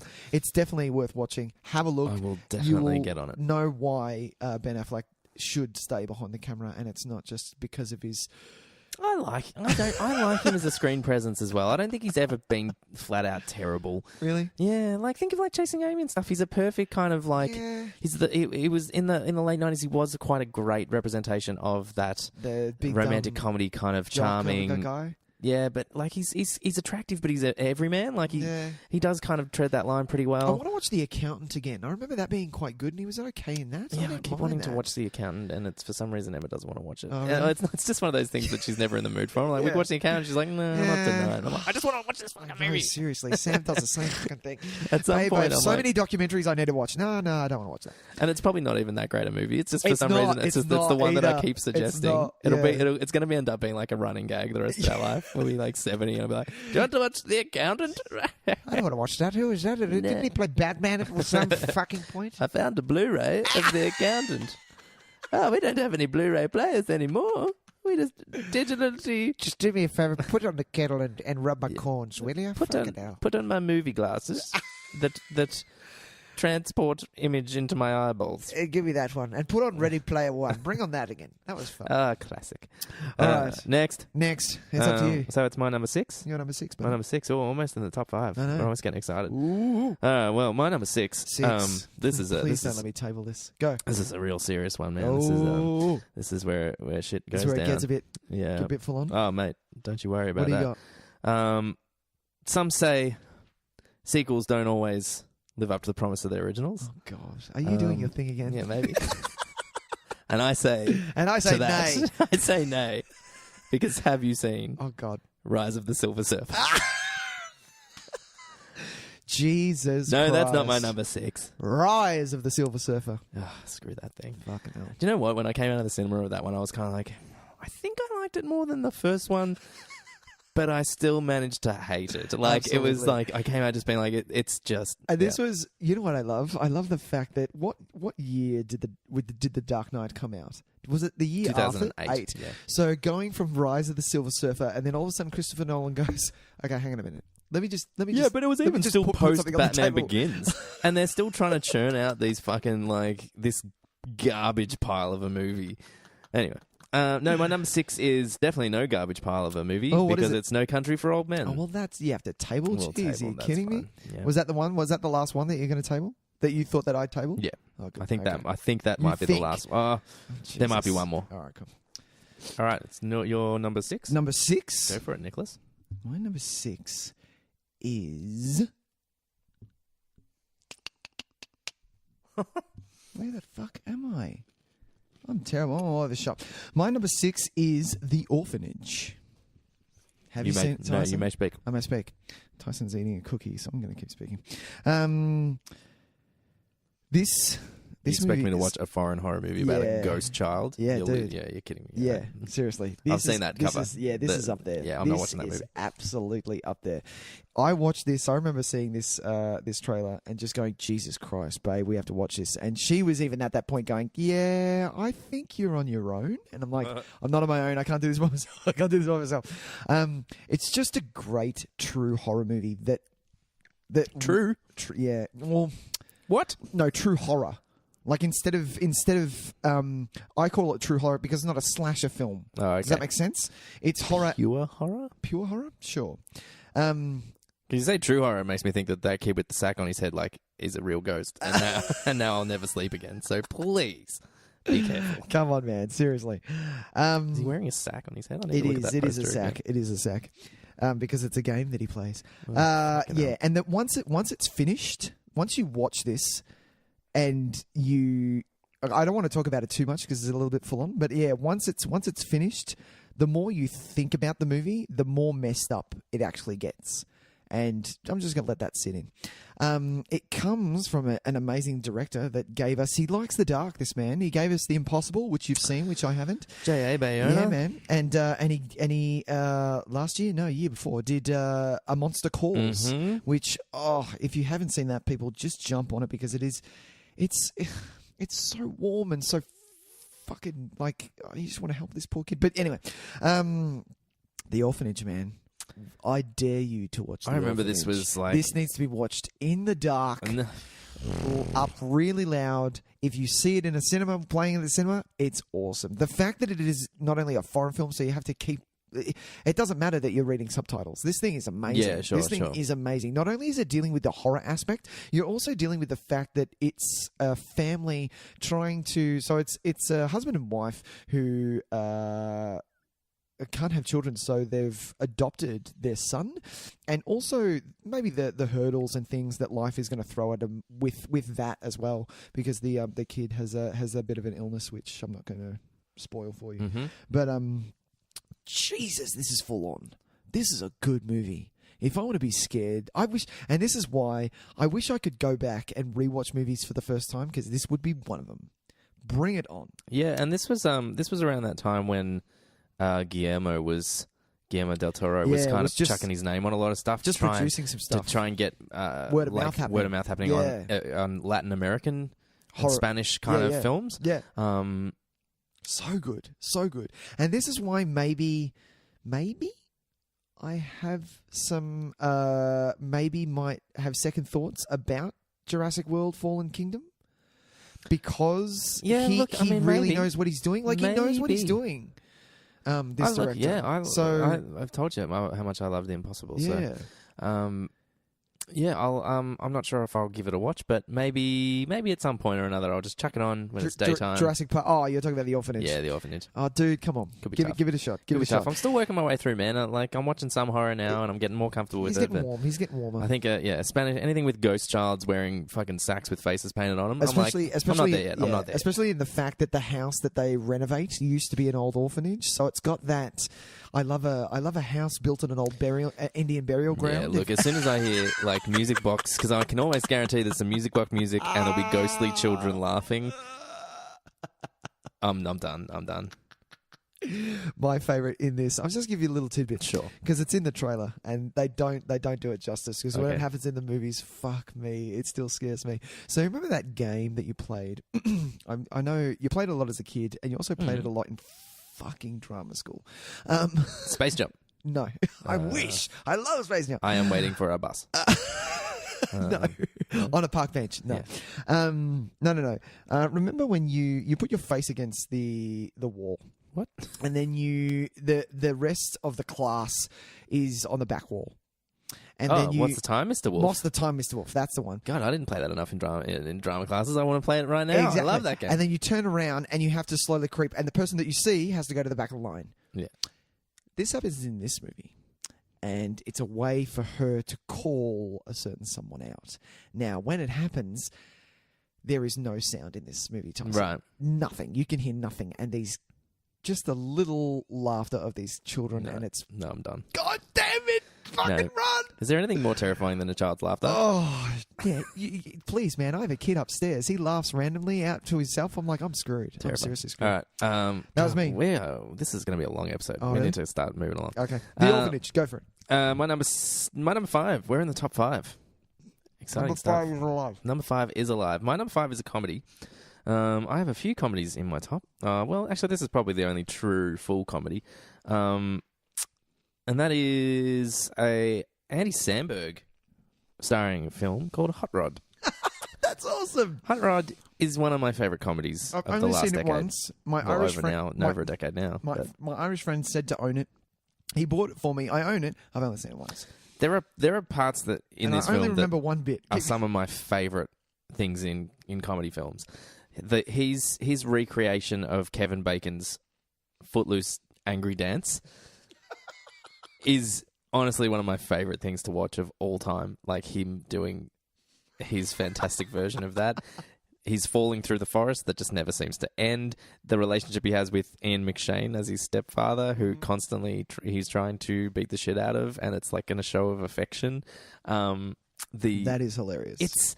It's really kind of it's a movie that just really kind of pushes the boundaries of ridiculousness, but always feels like its heart is in the right place. And it's just so, like, it's legitimately bonkers. Yeah. And I watch it and I think it's just this perfect level of ludicrousness where it's right up my alley. Like it's the movie that made me realize that I am a huge fan of The Lonely Island. Like their brand of comedy is what I find the funniest. So their albums, all the digital shorts, all that kind of stuff, that is my comedy Dick jam. in a box, on a boat, bring it all that stuff. And so having them just playing around in this film, and then obviously in Popstar, Never Stopping. Still got to watch. It's on my list. Which I think is just this movie, but polished with a higher budget.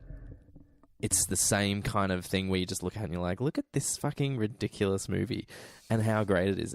And the fact that they use You're the Voice by John Farnham. Shout out for the Australians. I know, seriously. It works so well. And Andy Samberg is an incredibly charismatic comedy lead, even though he's playing like this weird childish man boy kind of thing. Yeah. He's just so likable. Yeah, I can't say enough good things about Hot Rod. It's one of those comedies that I feel like if you are not in the right mood, you could have hated it. Right, yeah, I think that was me. Yeah. If you go into it and you're not ready for something seriously just silly, but silly in a very smart way. There's nothing dumb about the comedy in this at all. It's really well thought out, but it is silly. And if you're not really in the mood for that, I can see it being a little bit kind of, you could be resistant to it. And I think that's what happened to it. I think a lot of people were a little bit resistant to it on the whole, and it never really took off. But it's definitely worth revisiting. I think it's just the funniest. And yeah, I don't have a higher comedy, so it's my favourite comedy of the year for sure. Yeah. Cool beans. Cool beans. Cool beans. Cool beans. Cool beans. Yeah, exactly. Golden. I love it. All right, moving on. Well, keeping on to the number 5, the comedy train, still alive for me is Superbad. Oh, that was my number 9. No, Superbad. Superbad is so fucking quotable, dude. I remember seeing this trailer and going, "Babe, we're seeing this at the cinema." And all of my friends, because I remember at the time, because I was at Borders still, were like, "Hell yeah, we're all seeing Superbad." So we all went as a group. It was fucking rad. This is lightning in a bottle. It really is. It really is. On the same train as you can't. Superbad 2 wouldn't have worked. No, and I'm so worked. glad that they didn't do it. Yeah. Not only was it the introduction of Jonah Hill and Emma Stone, which fucking amazing. Yeah, I mean, it was Jonah Hill had popped up in something before. He was in 40-Year-Old Virgin in like a little tidbit. Yeah, that's right. And he was in that Accepted, the Justin Long comedy, which is fine. Not only that, we get McLovin. Yeah, and McLovin. Like, remember how huge McLovin was? He was massive. Like, people were obsessed with McLovin. McLovin. He would have got so much nastiness just from that film. So much nastiness. I remember the DVD, the special edition DVD, which I still have. Do you have it? I have it right there. McLovin's you get the fake McLovin ID. Fake ID. I've got it right there. Yeah, I can't wait for my nephew to go. Can I have that? I'm like, yeah, take of course, a photo of course that you can, and put it up on the Facebook because it's ridiculous. Yeah, and then we also have obviously Michael Cera before the realization that Michael Cera can't diversify. Yeah, unfortunately, he doesn't do much well, but he does this. Extremely well. He was great. Yeah, this and Juno. And obviously coming off the arse end of Arrested Development, where he kind of reached that perfect age where he could do these kind of things. Now he's too old. See, what's he doing? I haven't seen him in anything for a while. Who cares? We don't need to know. It would be really interesting. He did something where he was holding a cactus, and then that was it. Yeah, that was probably about 10 years ago now, to be honest. Yeah. So we say it's like recent, and it's like, let's have a look. Hang on, because I'm really interested to know what the next step of Michael Cera's career is going to be, because he obviously is now no longer able to do this. Hopefully, the man, at least I don't know, bought into real estate and then. Hopefully he spent his money well. Yeah. So he was born in 1988, so that means he's getting he's 6 years younger than us. Oh, Scott Pilgrim as well. So he's nearly 30. Kidding me? Scott Pilgrim, dude. Oh my God, he's in Molly's Game. Ah, there you go. There we go. So Molly's Game. How is he still making shit? Well, he's coming back for the Arrested Development comeback, obviously, and then... He's in a couple of things. I'd be interested to see what he's like lately. I haven't seen any of these recent... Was he in the new Twin Peaks? Are you kidding me? Yeah, I just saw that. Really? Wally Brando. Wow. But yeah, apart from that, so quotable, like you just said, and probably one of the best... I'm going to hands down say one of the best drunk acting I have ever seen in... I think her name is Martha McIsaac. Becca. Oh my God, she's so funny. Hands down, the best drunk acting I have ever seen in my life. She is something else. That is I don't know Academy how Award she did winning. not go on to have a bigger career after that, because she almost like steals this movie out from these very funny people. She is just so ridiculously funny. I love it. Not only that, we get the Dick Lunchbox credits, which is I just love watching that. All of those drawings. I'm a very large fan of those. It was just gold. I loved it. Yeah, I saw it at the cinema. I did see it at I the was cinema that too. guy in the cinema laughing out so loud that you were laughing at me while I was laughing. And yeah, everybody saw this at the cinema. It was like a cultural thing. It was, like wasn't it was it? like people. Everyone loved it. People looking at each other like, "Oh my God, has everyone seen Superbad?" It's fucking. It's so funny. And everyone would be kind of like, "Oh, what are you talking about?" No, you just got to go see it. And you'd go see it, and everyone would come back and talk about fucking dicks on lunchboxes. Dicks on. Yeah, it's not my fault. Jonah Hill's fucking fro and the bit where. But it's just the little things in this that make me laugh. Like when Jonah Hill is getting ready to go to the party and Michael Cera's playing the video game, he's like, how does fucking anyone win that? That was just fucking unbeatable. And that party where they just rock up and the period blood and the fucking... And you know what? It's we've been talking the funny bits around it. Yeah. There's two things I want to mention. Go for it. Seth Rogen and Bill Hader as the cops, and their little side story brings some of the biggest laughs, just mostly because of their relationship is so hilarious. They play that kind of police partners thing to like such a strange degree. It's so funny, but also the sweetness of Michael Cera and Jonah Hill's friendship. I think because it could have just been a gross out teen comedy, but they really trying to make the friendship work. And so when they have their falling out over the course of the night, it's actually really sad. Yeah. It's like, oh no, you guys are be friends. And especially because like in the end, they start with, oh, did you get into Dartmouth or whatever the uni that they're going to? They're like, well, I didn't get in. Are we still going to be friends? You know, yeah. It's such a big, it is sad. Yeah, you're drifting away from your microphone a heap. Am I? Yeah. How about this? How's this? Hi, how you going? That's where it's got to be. Aha. That's what's happening. But yeah. How long has that been like that for? Fuck. Really? Yeah, you're okay. Shit. Yeah, just for the last minute and a half. That's all right. It's super bad. Yeah, it's great. Yeah. All right. McLovin. Well, I think I'm up to my last three. No. No? You'd be up to your... I'm now about to do my number 4, and you've got to do your number 4 still. Do I? Yeah. Do I? You should have 4, 3, 2, and 1 left. 4, 3, 2, and 1 left. How have I skipped one? That can't be right. If you've only got 3 left, that works, because then I can just do 4. And then... How have I skipped one, though? I don't know. Okay, go back. Number 10 was 300. Number 9 was Halloween. Yep. Number 8 was Death at a Funeral. Mm-hmm. Number 7 was Hot Fuzz. Mm-hmm. 6 was Gone Baby Gone. 5 was The Orphanage. Then Superbad. Oh, okay. And I have 3 more. Somehow we've Did we table something? I think we took our break in the wrong spot. Right. I think that's what's happened. Okay. So I'm up to my number 4. Go your number 4. This is a movie that I'm very certain won't be on your list because you have audibly discussed your hatred of it quite recently. Oh, actually. Really? I'll bring it on. Oh, fucking hell! Are you kidding me? Oh, gee, Sorry, I'm going to let you go. We've just got. I'm going to eat a cookie, and you're going to talk for a bit, and then I'll come in. So yeah, my number 4 is There Will Be Blood. Talk. You talk. I'm eating. Go. You talk. Can I have a cookie instead? It just turns out that I am a P.T. Anderson head. Like, it's happened. Sure. I had a passing kind of like, yeah, I think I'm a big fan. I think I'm a fan. You know, Magnolia I think is great. Boogie Nights I think is great. Phantom Thread changed the way I thought about fucking the potential of what he was capable of. Are you being serious? Yeah, I think Phantom Thread is like was questionably my favorite film of last year.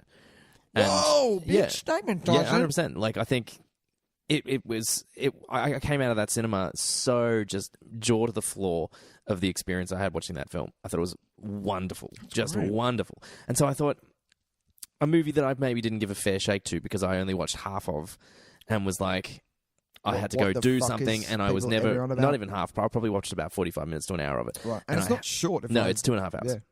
And I had to go do something, and I was like, I'll watch the rest later, and I never got around to watching the rest of it. Right. And that's There Will Be Blood. And so before making that list, it was the one, but this list, it was the one that, there was two that I saw that I was like, I need to watch these before we have the list. Right. And that was this and Assassination of Jesse James. Right. Which isn't on my list, which doesn't mean it's not a great film. I had a really good time watching it, but it was just... didn't make it. It didn't make it in the end. Yeah. This has made it easily. I think it's stunning. I think it's wonderful. I loved every second of it this time. I absolutely loved it. And I think I've just changed as a viewer. I think what I look for in movies has just changed in the last 11 years. And back then, I think it might have been just a little bit too slow for me. A little bit too quiet. This is coming from a man who loves a Western, though. Yeah, it's got that Western feel. Yeah, it does. But I think I'm trying to remember why I wasn't as driven to turn it back on the first time I watched it, because... I remember. And I remember you saying that just like nothing happens. And I found this time so much happens in this movie. Okay. So much happens. And it's very similar to Phantom Thread, is that you can walk away from a movie like that and say, nothing happens. It's about a dude who makes dresses who meets a girl. And yeah, sure, that's the plot. But so much more than that happens. Yeah. And I think that's a very similar movie to this, even though it covers a really kind of pretty big period of time. Yeah. It's kind of focused on a smaller patch of time, and then the kind of resulting a decade or so later, how that resulted on the rest of his life. But so much happens to him as a person in that time, not like event wise, just in having to character arc wise, like the way he changes from this kind of like slick kind of huckster almost who has this, who goes from town to town setting up oil rigs, almost in a kind of reputable business, to being just this driven, like completely single-sided man who will do anything for his own success. Yeah. And almost out of his own like faults, like almost not to his own fault. It's almost like the situation brought out that negativity in him. Yeah. And it was like, and then there's the really weird stuff with Eli Sunday, which is the kind of the young kid played by Paul Dano, who is running a church there. There's this weird kind of religious undertone to it all, that maybe it's because he pissed off God. And I remember the relationship between him and their relationship is really strange. It's really complicated, and there's scenes that were just stunning to watch. The scene where he baptizes Plainview is just something else. Like, and I think Daniel Day-Lewis, I've never taken for granted. Like, he's not like, it's not like the Denzel thing where it's just like you forget every now and then just how good he is. No. This is the second he's on screen, you are just like, he is fucking amazing. There is stuff that he does in this that makes you realize that as an actor, there are so many degrees. I never think of Daniel Day-Lewis when I'm watching a movie. I always think of him as the character. Yeah. Like, not for an instant. And at one point I stopped myself because he did something really, just very passingly. He just kind of walked past and patted his son on his head or something. Yeah. And it was like, it was just in the side of a shot. It wasn't even the main focus of the shot. And I was like, it was really strange because it just made me think, fuck, he just does shit. Yeah. To him, he's not acting. He's not saying... It's not a blocking choice. It's not anything like that. No, I think so much of the time... He breathes the character. He breathes it, and we just do what that character would do in that moment. And in that 1 second, he was like... and scuffled his hair up. And it was very passing. Like, it wasn't even designed to be noticed, but it was just so perfect. Yeah. Perfect for that character in that moment. Yeah, I was all about it. This was... I want to give it another go. I really do. And I think it was the fact that too many people bombarded me and married with the fact that No Country, I coming out at maybe similar times. Well, they were very. They were both competing for the gold. Oscars. Yeah, It was really between the two of those. And so and just coming off the back of so many people going, no, you need to see this. It's so amazing. And I'm like, you know what? How about you fucking sit down? Yeah, exactly. And I'm going to watch it if I want to, and if I feel, and then I finally go, okay, let's watch this thing. And of course, I hated it. Yeah. That effect. Exactly. We talked about that. But I love Daniel Day-Lewis. One of the movies that really sticks out for me for his is The Crucible. Just watching that. Great. Yeah, which is really amazing. And of course, I'm going to watch. I want to watch Lincoln and The Phantom Thread because I know that he will always. It's a quality of acting that you rarely get. So when he does do a movie, of course you want to see it because you're getting the best of the best. You're seeing the man at the top of his game. Exactly. The top of his craft, delivering on screen. Delivering a performance that you won't see again, Yeah. It's for a film that deals with kind of the drive of success and corruption of success and all that kind of stuff. Yeah. I really think it's one of the most interesting character studies that I've seen in a really long time that deals... Because I think a lot of movies deal with that kind of stuff. That's basically the Scorsese kind of blueprint, is how does power and success corrupt? Yeah? That's what we see all through like Goodfellas and Casino and all that kind of stuff. Yeah. So, this I think is a really interesting kind of companion piece to those kind of films because it sets a very similar kind of thing in that era where it was very different, very, very different, and the way success was achieved and the things you could get away with were very different, and just even the kind of the business dealings of the time were a lot more brutal and ruthless. What was the Animal Kingdom? When did that? Because it was the same flavour as that. When everyone. That was a few years after, obviously, the Australian movie that came out that everyone went nuts over. Yeah, I haven't seen Animal Kingdom. Oh, God. Everyone, it's the same vein as that. Sure. I didn't understand. And I watched it, I was like, no, fuck off. And look, but I hate that. I hate that I come from this. Don't get me wrong. Like, I don't like that that I come from this point of view because I know that so many people have loved this thing. Yeah. So there must be something. Well, I think it's probably the perfect time. It's been over a decade. Exactly. Now, give it a watch. No one talks about it anymore. Except film scholarly people who are like cinephiles who are like. It's not really in the public consciousness aside from people like us.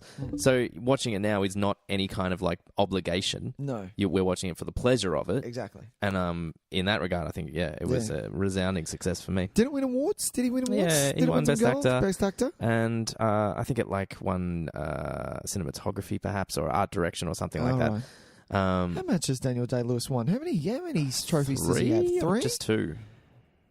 Just 2. Just 2. All right. It's like saying I'm just a multimillionaire. Like it's like what a stupid thing. All right, I'm up to my 3. Go for it. Which means I think we've tabled all of these. I'm not up to my 3 though yet. No, table 2 of my 3. I've got one more. All right, we'll go. Let's do the game. Do the game? Yeah. Do the game. All right, ladies and gentlemen, the game is called Taglines, and last time we did this, Tys was pretty good, but I feel that this is going to be a little bit different now. He's won 3, these not movies 2. are fucking weird. I tell you what. Sorry, he has won 3. He has won 3. Yeah. Can I guess? My Left Foot. Yeah. Obviously, There Will Be Blood. Yeah. And was it? And there was the recent one as well. Oh, right. Another recent one. The one you mentioned a second ago. Oh, Lincoln. Yeah. Oh, right. Nice one. He didn't win for Gangs in New York? No, he got beaten in that one. I was rooting for him. Ladies and gentlemen, it's called Taglines. Taglines. I don't think I'll be as good as this one. No, we'll see how we go. No, come on. Right. You're pretty good. All right, I'm going to give you a nice... We're going to go nice and easy. Nice and easy. Here we go. All right. You can have hints as well. You get 2 hints. Okay, 2 hints. All right, here we go. I like it. Never forget, never forgive.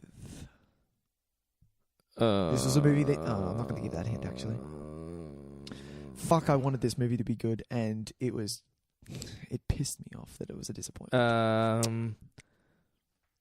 Was it Death Sentence? Oh, no. Never forget, never forgive. The forgive is the clue in that one. No, you have to give me something else. Give you a hint? Yeah. More Pies. More Pies? Oh, it's Sweeney. Sweeney Todd. Sweeney. Fuck, man. Sweeney didn't make my list. Did Sweeney make your list? No, of course not. No. What, are you kidding me? I don't hate it. I don't hate it either, but it's supposed to be... It's hands down. it is my favorite musical, hands down. Yeah, it'd be one of my favorites for sure. Hands down. There is no way that this... How did you fuck this up? But you know why? Because the villain wasn't a villain. The villain was shit. Alan Rickman, I love you. Tim Burton, piss off. Moving on. All right. Where are we going to go now? Oh, okay. Nice and a little bit easier, but a little bit harder. Hell is about to be unleashed. Jesus. It's so generic, isn't it? It is so generic. I know, there's some generic ones. That's something that any fucking... Hell is the key there. Yeah. Hell is about to be unleashed. Do you want another clue? Yeah, I'm going to need another one. Hell is about to be unleashed on a motorbike. Oh, it's Ghost Rider.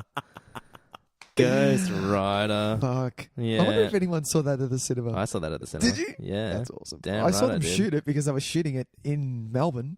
I remember that. Yeah. There's a shot of him riding over the Yarra, which was hilarious. over the South Bank Bridge. Yeah. All right. This one you may not get, which is fair enough. I'll probably get this one because I fucked up the two apparently easy ones. You did speak about it before, though, which was pretty hilarious. And the fact that you did, I love that you did. If you think you know the secret, think twice. What is it? If you think you know the secret, think twice. Because she knows. Is it I Know Who Killed Me? Yeah. Yeah, right. Because there's two of them. Because there's two of them. That's dumb. How good is that? Fuck that shit.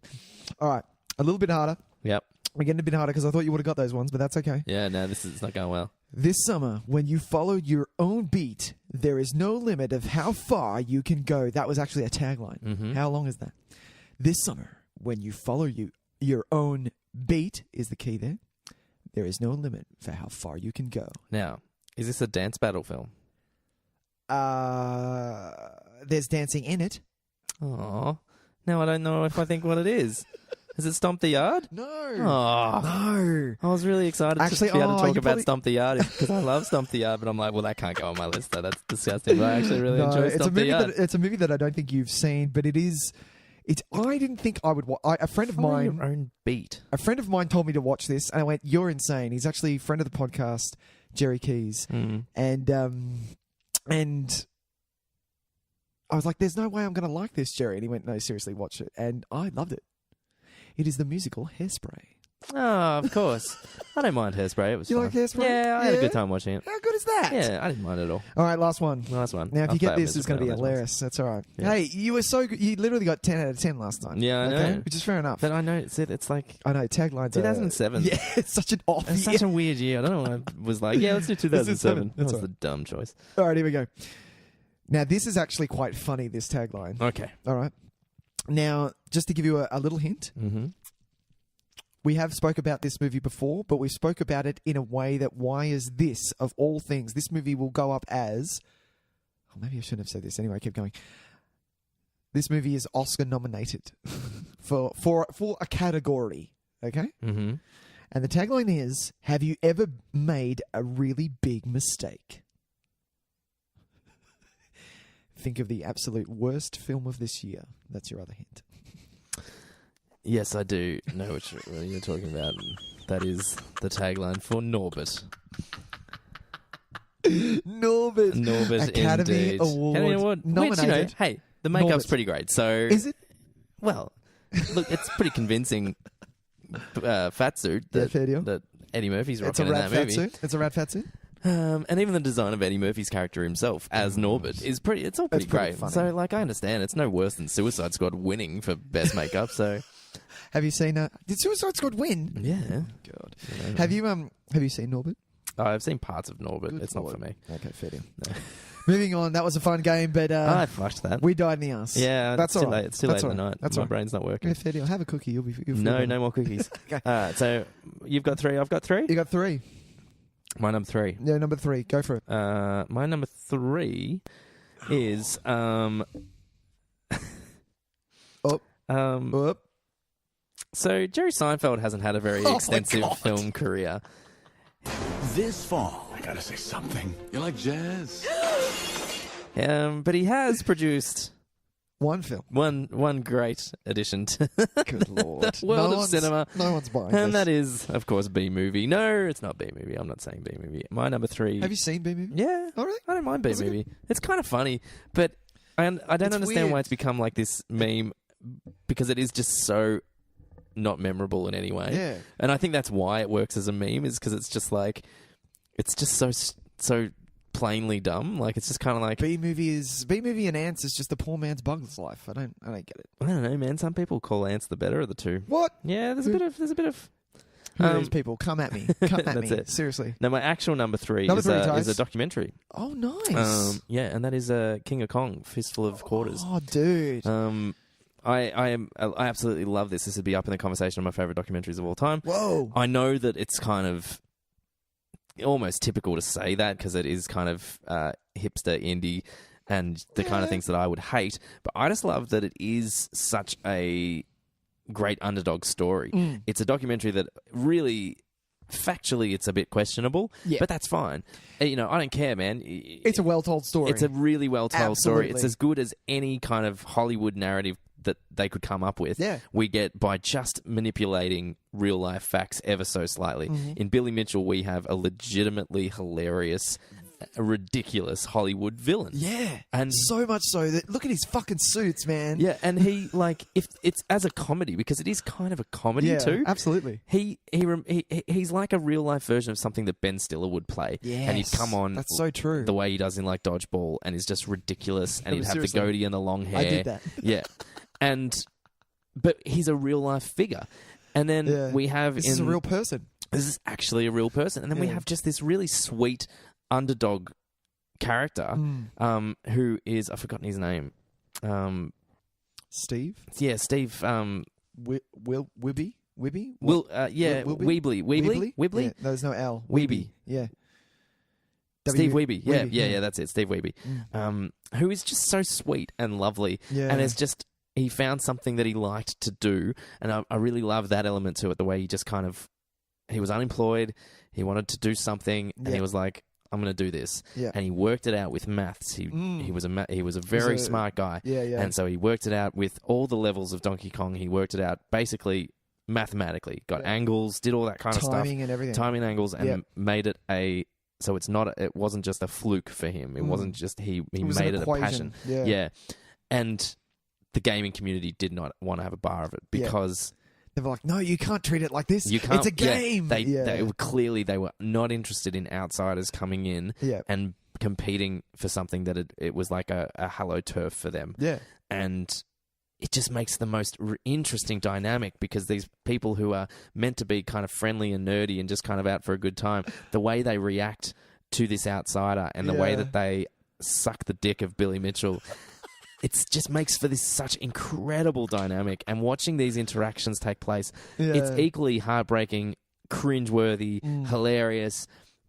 And I just find it absolutely fascinating, and you cannot take your eyes off it once you watch it, and that's always the good sign of a really good documentary. Absolutely. You know what I mean? Or even just really good storytelling. Like, I know that when this came out, there was a little bit of, well, no, this isn't really true. They're actually, Steve and Billy are actually friends. And I'm like, no, I don't want to hear that. No, and that's fine. I don't care. Like, that's exactly. I don't want to care. I want to know that this was just a beautiful piece of storytelling, because I got sucked in and it was so good. That's it. And it's along the same lines of what you hear about Michael Moore. Like, Michael Moore has the tendency to manipulate kind of his interview subjects and take what he needs and forms a narrative out of that. Yeah, that's why his documentaries are so good to watch. But that's it. That's why they're so entertaining to watch. And we've got to look at it from two different ways. Seth Gordon has had a bit of a mixture of a career as a filmmaker since then, which is a bit disappointing. Yeah. What else has he done? Well, I mean, he did the first Horrible Bosses, which I kind of enjoyed. Yeah, I like but that. then last year he did Baywatch. So it's kind of, he's had his ups and downs, unfortunately. Fair enough. I think he does a bit more kind of producing of TV comedies and stuff like that now, which I think is maybe a good spot for him. But did you hear that Billy Mitchell recently? Yeah, he's been stripped of found out that he's been cheating. Yeah. And I mean, still, I don't care. It's a good story, and he's such a character. Well, he was cheating in the documentary, because there was all the ridiculous things about like when the VHS just cut out for a second. That's right. And everyone was like, "Does no one want to talk about that fact that the VHS cut out and his score just went up 100,000 points. Yeah, exactly. In a second, and everyone's like, no, it's fine. We trust him. It's the video evidence. It's fine. It's fine. And like stuff like that. I love what in my head. I remember because Steve goes to a convention to break the record or something. Yeah. And I remember there's a level in Donkey Kong, and then for some reason this sticks in my head. There's a level in Donkey Kong that skips. You lose a life no matter what happens. It's a glitch in the actual computer. Anyway, so there's a kid who's just following Steve around, and he's like, "Hey, Steve's about to go across the thing. Does anyone want to see it? This never happened." I don't think it's a kid. I think it's actually a grown man, but you just remembering being a kid because he's such a weasel. And I'm like, no one is listening to this grown man. Like, no, this is so weird. Yeah. But it's such a great doco. I really love it. I absolutely love it. Totally worthy. Yeah, and I'll have a watch, happily man. watch that so anytime. Good. Yeah, I feel like it hasn't been seen by a great deal of people. So get on board. Absolutely. All right, my number 3 is a bit of a monster, Tyson. My number 3 is Grindhouse. Okay. I'm not gonna separate them because for me it has to be seen in the 3-hour homage that it is, the double feature. And that's the way that I love it. It was so what I'm talking about is Quentin Tarantino and Robert Rodriguez getting together and making homage of the 60s and 70s Grindhouse films of that time, and even including their own coming attractions in the middle, which were so fucking amazing. I loved it. Yeah, straight from when I watched the trailer of this thing, like I remember going to the website when you used to go back to the website to watch the trailer, and watch them. Wow, that feels like decades ago. Anyway, it does feel like it is over a decade ago. So yeah. But yeah, I understand that like I feel that the version of Grindhouse is a bit underrated. I don't care if as individual films they aren't great. For me, you're supposed to see them. There's a double feature, and you're supposed to see them back to back, because that's how we build. Yes, you do get longer versions of each movie if you want to watch them separately. But yeah.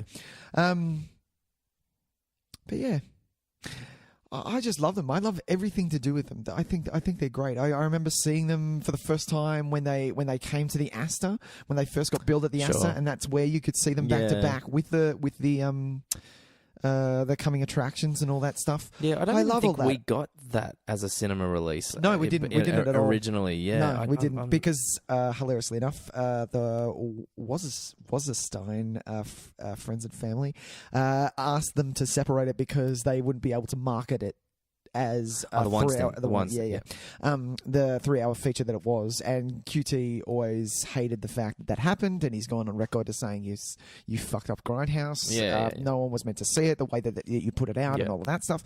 Anyway, that's neither here nor there. I've never seen the shorter cuts. I've seen the longer cuts of each of them, and I've seen all the extra bits. Yeah. So I've never sat down and watched them back to back as the shorter versions. Such a better experience because there's a lot more burning of the film and cigarette burns all the and silly the cuts things and stupid things that are happening on screen. Like you're getting. You know what it is? It's a cinema experience, and that's why I like Grindhouse so much, because it came out as, guess what? We're going to do an experience for you. Yeah. And you'll be able to see it back to back, and you can watch it like this, and that's what I love about it. I hope they do it again at the Astor, because I think that's how I'd like to go see it. Yeah. If you haven't seen it, that's the best way to do it. And for me, if you were to do it as it was made to be seen, I would love to see, as a bucket list, see the double feature at a drive-in. Oh, yeah, that'd be great.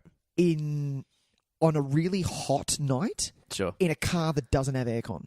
In a convertible. No, not in a convertible. No, you don't even want... Just in a car that doesn't have aircon. I love an open... Open air's fine, but just there's no aircon. Yeah. Okay? You have to sit in a sweaty car, and that's the best way to see it, I reckon. Especially with people yelling and and all that stuff. That's how I would want to see Grindhouse. I like Planetara slightly more than I like Death Proof, I think, if I had to choose. Because I think Death Proof is half excellent and half not very good at all. Yeah.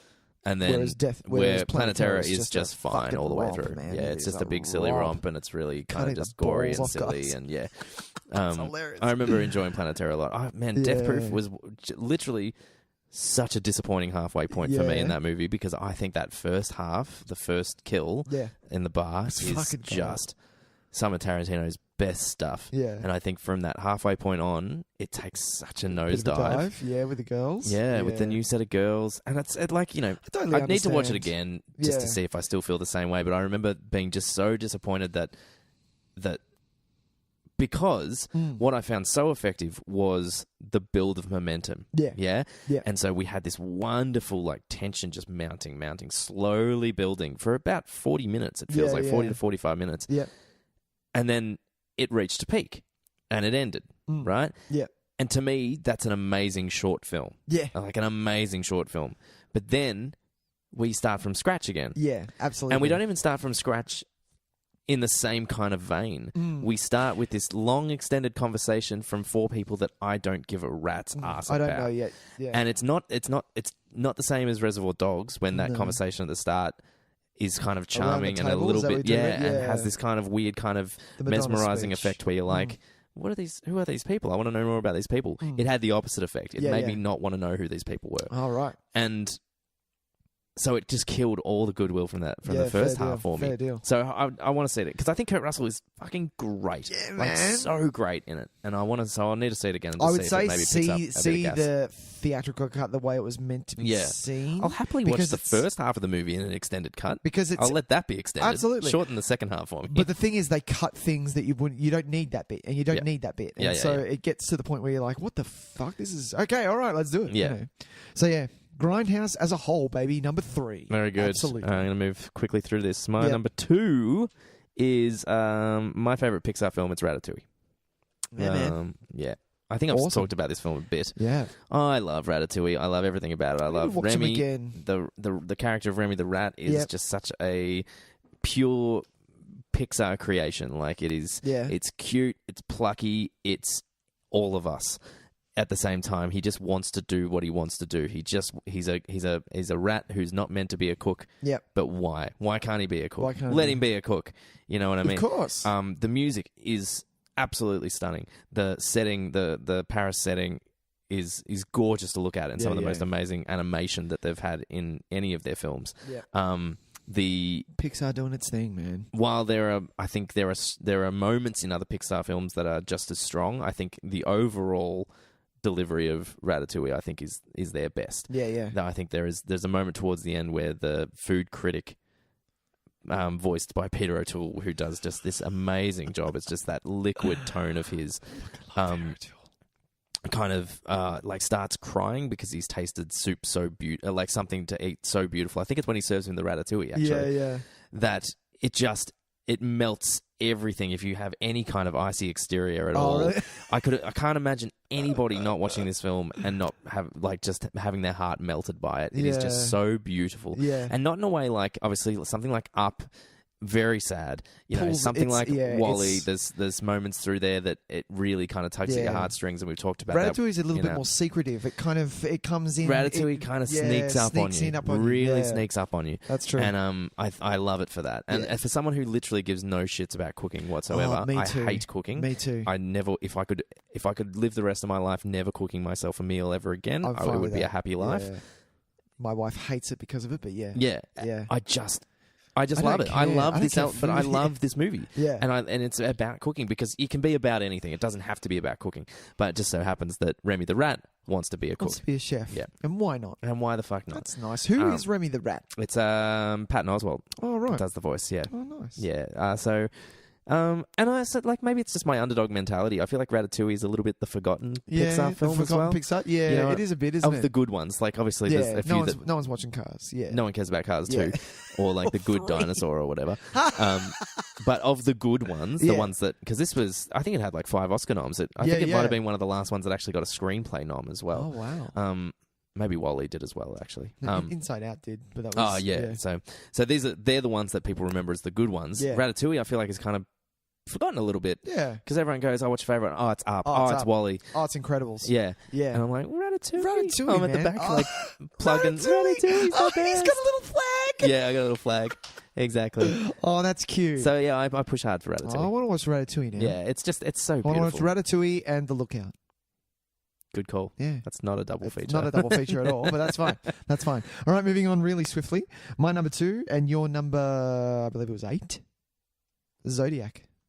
It was my number 8, yes. Nicholas, well done. Well done indeed. All right, keep it nice. Is that the last one we tabled? No.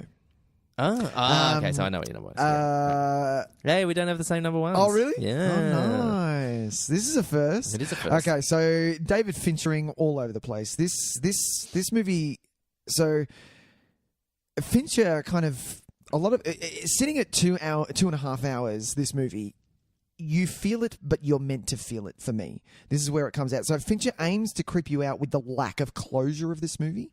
That's what I feel. The visual effects of this thing enhance it so much so that it's off the scale. Like, you don't realise the visual effects that you're watching in this thing. I've watched some special features to do with it. And, so good. It's amazing the way that he utilises. But, I mean, that's just the sign of a really good director. Yeah, like exactly. He never draws his attention to it. He just uses it when he needs to. Yes, it's what it's made for. So this movie, yes, it's long, but it makes you feel it purposefully. And it still has that edge of biting down thriller that you get kind of, you'll get some character development that you may feel may be going on a little bit too long. But as soon as that you feel that edge, you'll get that, we still haven't found the killer and he is still out there. Yeah. And I love the Zodiac feel. It's fucking awesome. It really, I think, I don't want to say it's my favourite Fincher because I think there's others that I find easier to watch. Yeah. And a bit more that I think I'll return to a bit more often because I know this is a slog and it's kind of like, all right, have I got the time to set aside for Zodiac? Yeah. But God, if I it's like watching the Green Mile. Like, it's see, I don't have that feeling with Green Mile. Absolutely, I would like I'll go home and I'd put it on at midnight and just be like, I know what I'm in for, and 3 hours. To do it. Seriously, because I adore that movie so much. I'm the same. It's funny because I don't really have. That's what I'm talking. Remember we were talking about the passion for movies. I don't think I have a movie that I feel about as passionately in this year as I do about as the Green Mile, because that was our last one, wasn't it? Yeah, that was our 2004. But I love this film a lot. I think it's such a great kind of exploration of what it is to be obsessed with something. Yeah. And there are a lot of ways to kind of show a man obsessed. I mean, I talked about one of them before. There Will Be Blood is a really good example, I think, as well of a man obsessed, and how it changes them and how it physically alters who they are. Yeah, it changes your entire life. And it's funny, we get these three very different characters who are all coming from different places who change ultimately become very different people based on their search for it. And Jake Gyllenhaal probably has the most prominent of those three roles. Yeah, because we kind of follow his storyline a little bit more than the others, but you still see the others throughout there because you see kind of them over a certain time, but you see them drastically change when you come back to them. That's it. Yeah, and just the way these three different guys basically were just driven to the brink of kind of their own sanity, trying to figure this out, trying to find out who this person was. And this is why another reason why I love this story, loving serial killer stories as I do. This was never solved. They never solved this one, and he does a brilliant way of kind of letting you sit with that. Yeah. And you get that with the film. You don't get a resolution. Yeah. You aren't going to get, we got him, or a head in a box like Seven. No. You're not going to get that from this. It's no, so and good. it can feel ultimately kind of unfulfilling. Yeah. But if anything, I think it gives us a better understanding of the characters that we're spending this movie with. Yeah. And also what the time would have been like of being in this case. Unfortunately. The weird feeling of we don't get of scared to walk down the street because the Zodiac killer might get me. Yeah, exactly. I mean, at the moment I'm just scared of crazy lunatics might get me, like just generic lunatics. I can't put a name to it. So or ghost children with Hessian bag heads. Yeah, look, that's a bit full on. It's a real problem, people. We've got an epidemic going on. You know what? Can I ask you a question? This is a little bit off track. Schools at night. You're a teacher. Do you walk around your school at night? Are you there after dark sometimes, and maybe you just have a bit of a freeze I'm not and just wandering around the fucking empty classroom. That would scare the absolute fucking shit out of me. Yeah, I would not do that. You couldn't pay me to do that. No, I've occasionally had to walk up to the music department at night to do like a photocopy or something from the theatre, and I don't like doing that. Yeah. I don't like doing that really? Yeah, I'm not cool with that. I try to make as much noise as possible when I'm doing it, so I could scare the ghosts away. Or just start singing out loud. That's what I do. Yeah.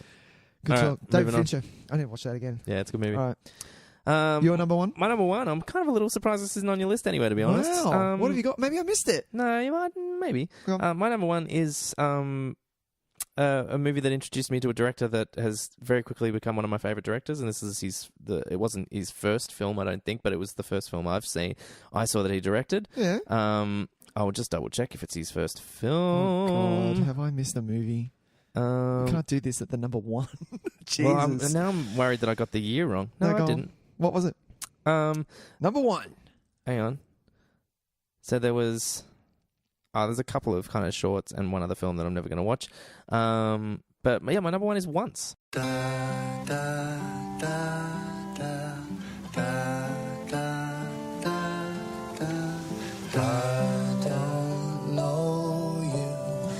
you write this song for? She's gone. She's dead? No, she's not dead. She's gone.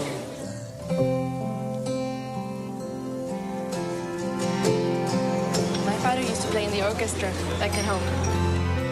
You don't want to go for a walk or something, huh? Take this in Campbell and point it home. We've still got time. Raise your hopeful voice. You made it. Do you want to stay? I have to go now. Stay the night. Responsibilities. I spoke to my husband last night. He's coming over. We'll try to make it work. See, you're just like everyone. When there's fall. So what are you gonna do? I don't know. Nothing else. When your mind's made up. When your mind. What's the check for Do You Love Me? So, will you show? So,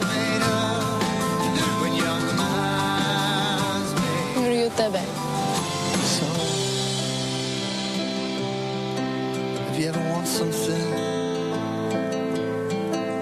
and you call, then I'll come running.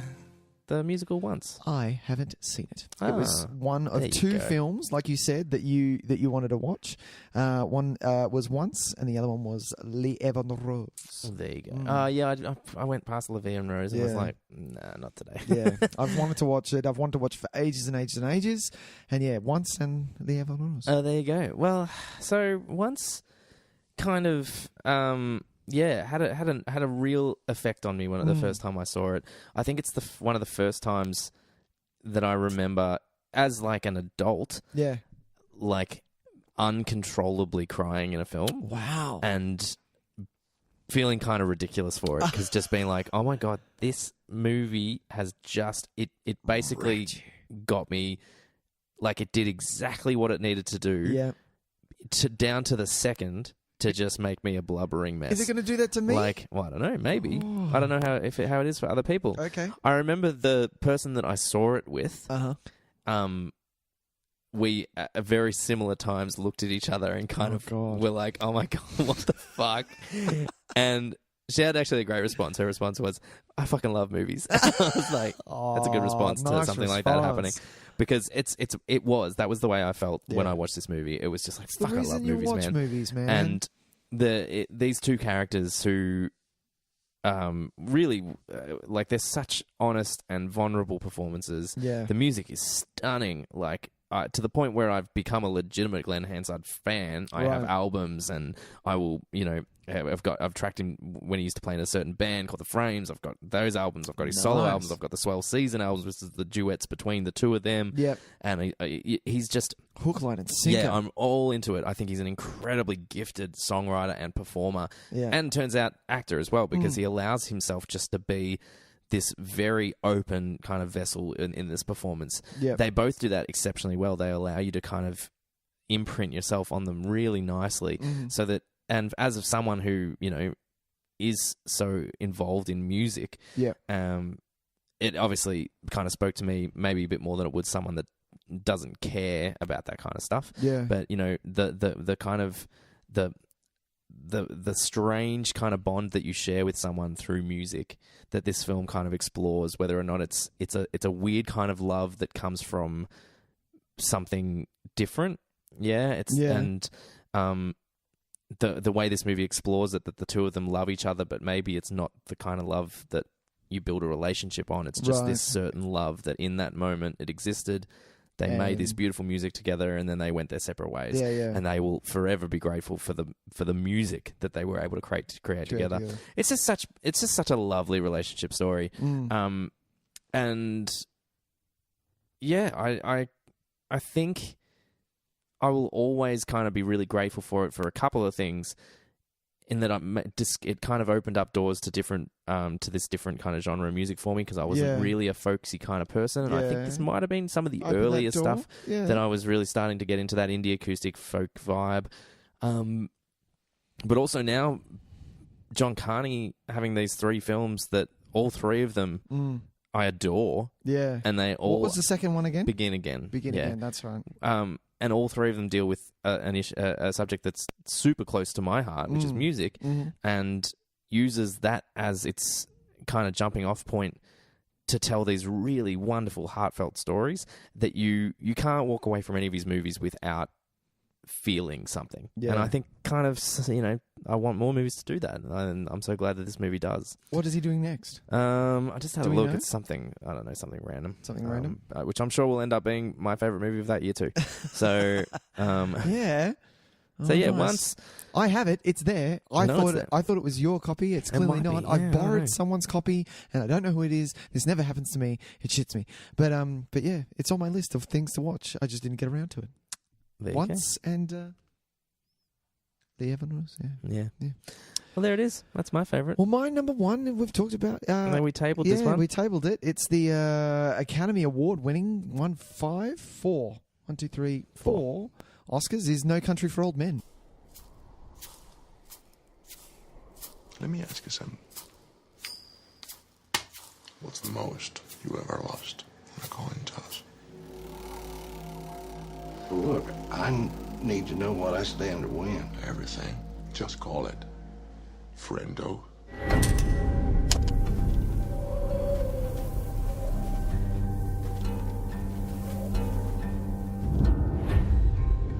Willin, what's in the satchel? It's full of money. He's just a guy who happened to find that money. I got a bad feeling, Llewellyn. It's a mess, ain't it, Sheriff? If it ain't, it'll do till the mess gets here.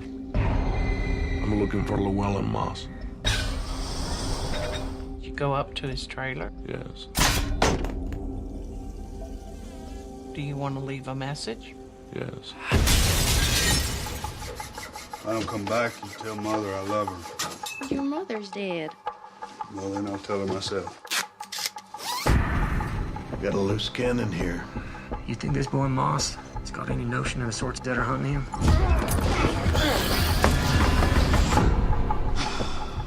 I don't know, he ought to. He's seen the same things I've seen, and it certainly made an impression on me.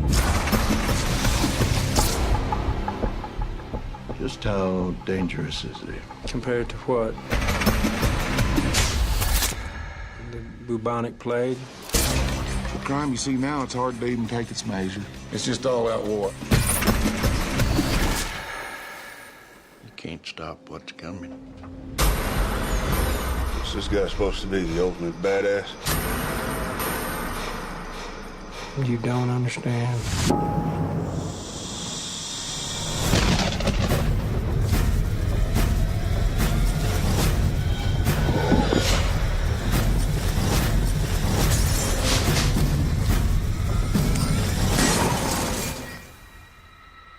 Call it. Call it.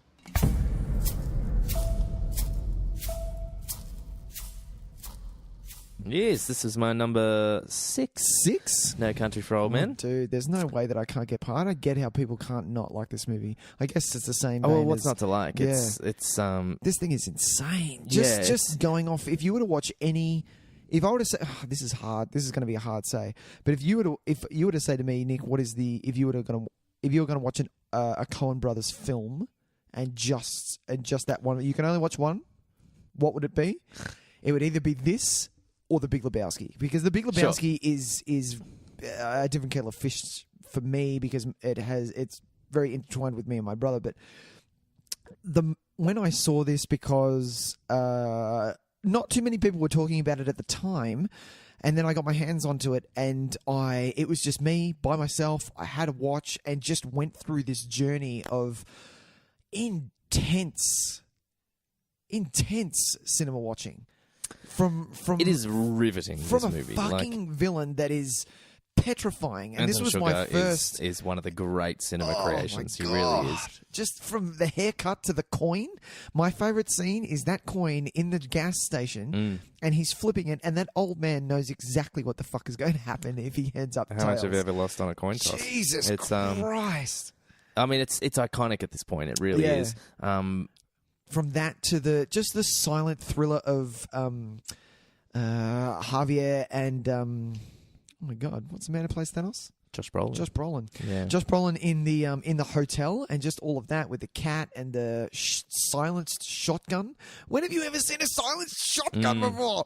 Jesus! Not only that, but even it's just his choice of weapon. Yeah, the air pressure gun. Like it's such a like they've made such a really interesting villain, like that's so complicated but so insanely unique. Like you're not going to get this again. You're never going to get this again. So it's actually incredibly efficient, but it kind of feels clinical. Like it kind of feels like if you think about an assassin, right? Yeah, you feel like there would be this kind of glamour to the choice of gun they use. Yeah, and it's like, or to the weapon. Yeah, it's kind of.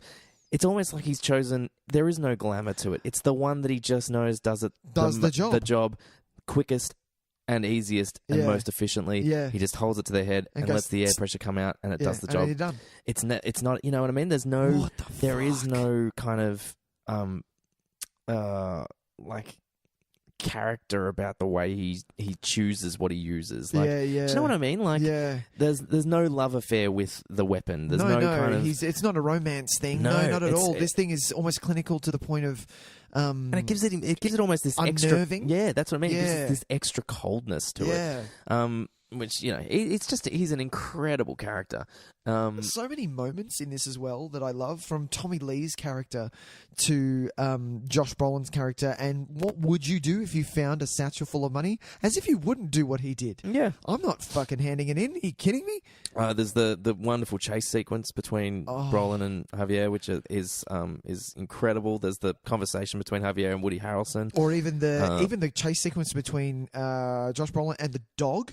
At the start, that was full on, man. And the moment with Anton Chigurh and getting out of the jail, what it actually takes to strangle someone to death. It's brutal, isn't it? It is brutal. It is. It's a movie. It's an incredibly memorable movie. It's a movie made up of like iconic cinema moments. It's the kind of stuff that you're going to look back in years' time and just go and kind of say, "Oh man, do you want to watch one of the all-time great scenes in cinema?" Yeah. You can pick one of 6 in this film. Absolutely. And let's just let it roll and let it do its thing. Yeah. And I love that it takes its time. It's not going to rush into things, but when it does kick off, you are holding your breath while watching this thing. Yeah. It's funny. There's no argument in that it's an incredible film. It's it's one of my 10 favorites of the year for sure. Yeah. And I think about it, and I've got it 6th, and I'm like, well, that's ridiculous. It's clearly the best movie of the year. Yeah. But everyone knows. Everyone knows. Everyone looks at that film and just goes, well, that's a fucking masterpiece. Yeah. So there absolutely. It's almost like there's no. It's like you it's so arbitrary to making it number one. You know what I mean? Yeah. And I'm kind of like, it's fine. There's also, and then it's like you can't champion a movie like this, and you can't because it's not the underdog. No, you don't need to. It is the best. It is the best. It knows it's the best. It'll be fine on its own. Steps on everything else and goes, just keep it down. Keep it down. This is how you do it. Exactly. Yeah. It's the modern Godfather. I think it's that kind of level of like it will be studied, examined. absolutely, film students will have their weird fascination with it for a few years. Ages. And posters will go on walls. Theses and will be written. Yeah. Thesi? Thesi. Can I ask a question, though? Yes. Where do you sit on the ending of this thing? I love it. I you think love it's it? Yeah, good. Ambiguous endings are. I've heard people talk about it, and they're always, absolutely. Yeah. Everyone's like, well, what happened? I'm like, well, what do you think happened? It's up to you. They leave it up to you. Yeah, it does not matter. And I love that in a film. I love it if a film can do that because you have no idea. In the end, you're like, hang on a minute, come on.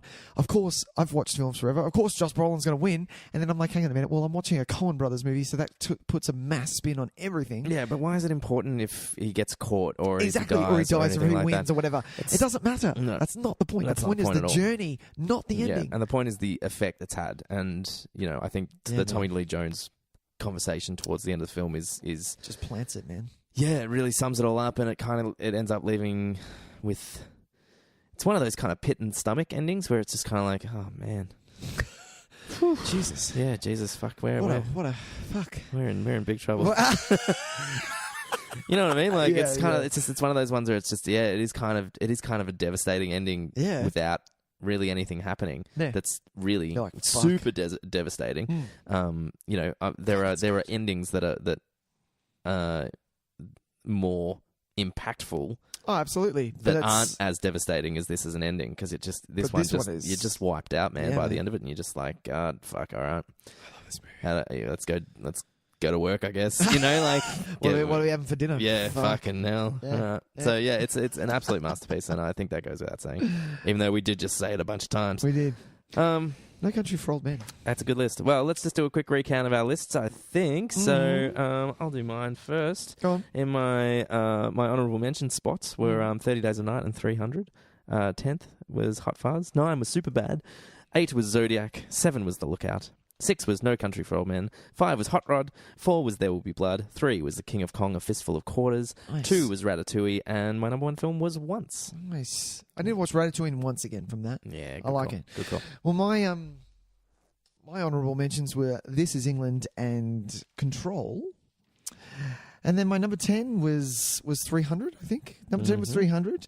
Halloween was my number 9. Death at a Funeral, number 8.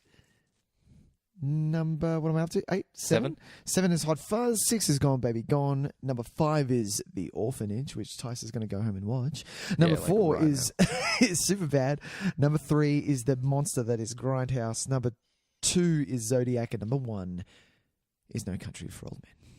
Good lists. Nice. Good lists all around. Nice lists. I like these lists. 2007. What's your list, ladies and gentlemen? Give us your list. Tell We'd us. love to hear it. Write us in. You don't have to give us a full 10. Even just give us a full 10. Fuck you. No, give us a full 10. Give us a full 10 or just give us a couple of your favourites. Yeah, fair deal. I'm always happy to hear whatever. 2007, it's a weird year. I think there's some, there are some all-timers in there, but maybe there's, I don't know, maybe there's some undiscovered ones in there that we need to have another look at again. Like Spider-Man 3, Blades of Glory, Die Hard 4, Die Hardest. Come on. Transformers, Eagle vs. Shark. Come on. Perfume, that was good. We didn't even mention that. Were you being, hang on. You started sarcastically, didn't you? Yes, of course I fucking I was did. like, what are you kidding me? You drifted like comfortably into movies that are actually kind of interesting, and I was like, hang on. What's going on here? What's going on? Hang on, where did this transition happen? Yeah. One of my wife's favourite, which I didn't even mention, is Mr. Megorium's Wonder Emporium. If you haven't seen that, I have seen that. That's one of the warmest, beautifulest movies. Yeah, it's pretty crazy, huh? It's bonkers. Juno and do you know what I love? Lars and the Real Girl. Yeah, Lars and the Real Girl. I kind of threw around here and there. Fuck, I love maybe that on movie. my list, but yeah, there's a couple others. I'm not going to go through my honourable list, except for one that I just couldn't make space for, and I'm really sad about that. And that's of course Who's Your Caddy, which is a real classic of the oh my god of the genre. No Country for Old Men. Step aside. Step aside, please, for a second. Allow space for Who's Your Caddy. Who's Your Caddy? Starring, is it Cedric the Entertainer? I think. And Cedric, if you are looking for something to really kind of dig into and examine on a really deep level, don't forget that you can watch Wild Hogs at any time you like. Fuck me. Or you could, maybe chuck on what else we got? Oh, no, I've got nothing. AVP Requiem. I've been told that that's good. Someone at work told me that was good. Yeah, I'm like, seriously? Transformers, Tyson, come on. The first Transformers, as if you're not going to chuck that on and watch it. The first Transformers is very watchable. Across the Universe? Oh, no. Across the Universe can go fucking die. That movie's garbage. It tried its best. It really did. Yeah. I need to watch it again. Let's wrap it up, my man. Ladies and gentlemen. It's been a long episode. It has been a long episode. Thank you for sticking it out with us. Thanks, gang. We're going to call it, because we haven't watched... We're going to do what have we watched this week, but everything we watched in preparation for this week was 2007 movies. 2007 movies, yeah. So we've hopefully mentioned them on... or they weren't worth mentioning. That's true. Basically, so there's no point bagging out a movie now. When we don't actually know what we're doing next week. No, we haven't figured that out yet. We'll tell you during the week. We'll get back to you. We'll get on the socials and we'll let you know. But it'll be something very exciting. We've obviously had a couple of overwhelming weeks. Yeah. So maybe something a little bit lighter. A little bit lighter on something. Although it was lighter when we did Mermaids. Mermaids was light. Yeah, that's true, actually. Maybe we need to do something heavy. Well, maybe it's time for a by request. Has anyone got a request? Has anyone got a movie they'd like to hear us talk about? Request something, mothers. Because I think it might be time for a new by request. We do have one in the pipelines, but we keep putting it off because it has a director's cut and an original. And I'm lazy, and I'm like, we've got to watch both. We've got to watch both, which is fair enough because we want to do the film justice. Yes, we want to do and the director justice. So there are differences. I keep putting it off here. because I'm like, we are going to get to it though. We are going to get to it. I need when am I going to have 4 hours? When am I literally going to have 4 hours in one set? We're not going to do that. What we're going to do is we're going to watch it and then do another movie while we're watching it, and then we'll watch the other one, and then we'll get to it. No, good call. Yeah.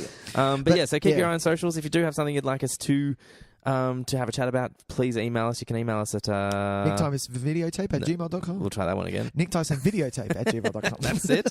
We're also on Facebook, of course. We are. Instagram, Twitter, the whole 9 yards. YouTube. Please check us out on YouTube. Yeah. We always like seeing new views and subscribers there. That's really exciting. Yeah. And if you've got the time and the inclination, we would love for you to jump onto iTunes and give us a 5-star rating and review.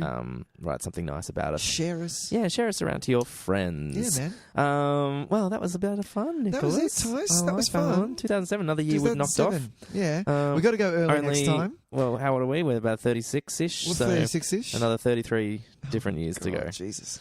Let's try let's try early 90s next. Let's try early 90s. I want to try 1990. 1990. Or 89. Big year. Yeah, 1990. Let's do that. All right, that's a good one. All right. But we're not going to do it for weeks. Yeah. All right. Ladies and gentlemen, my name is Nicholas. I'm Tys. And we'll catch you next week. Bye, gang. Bye, gang.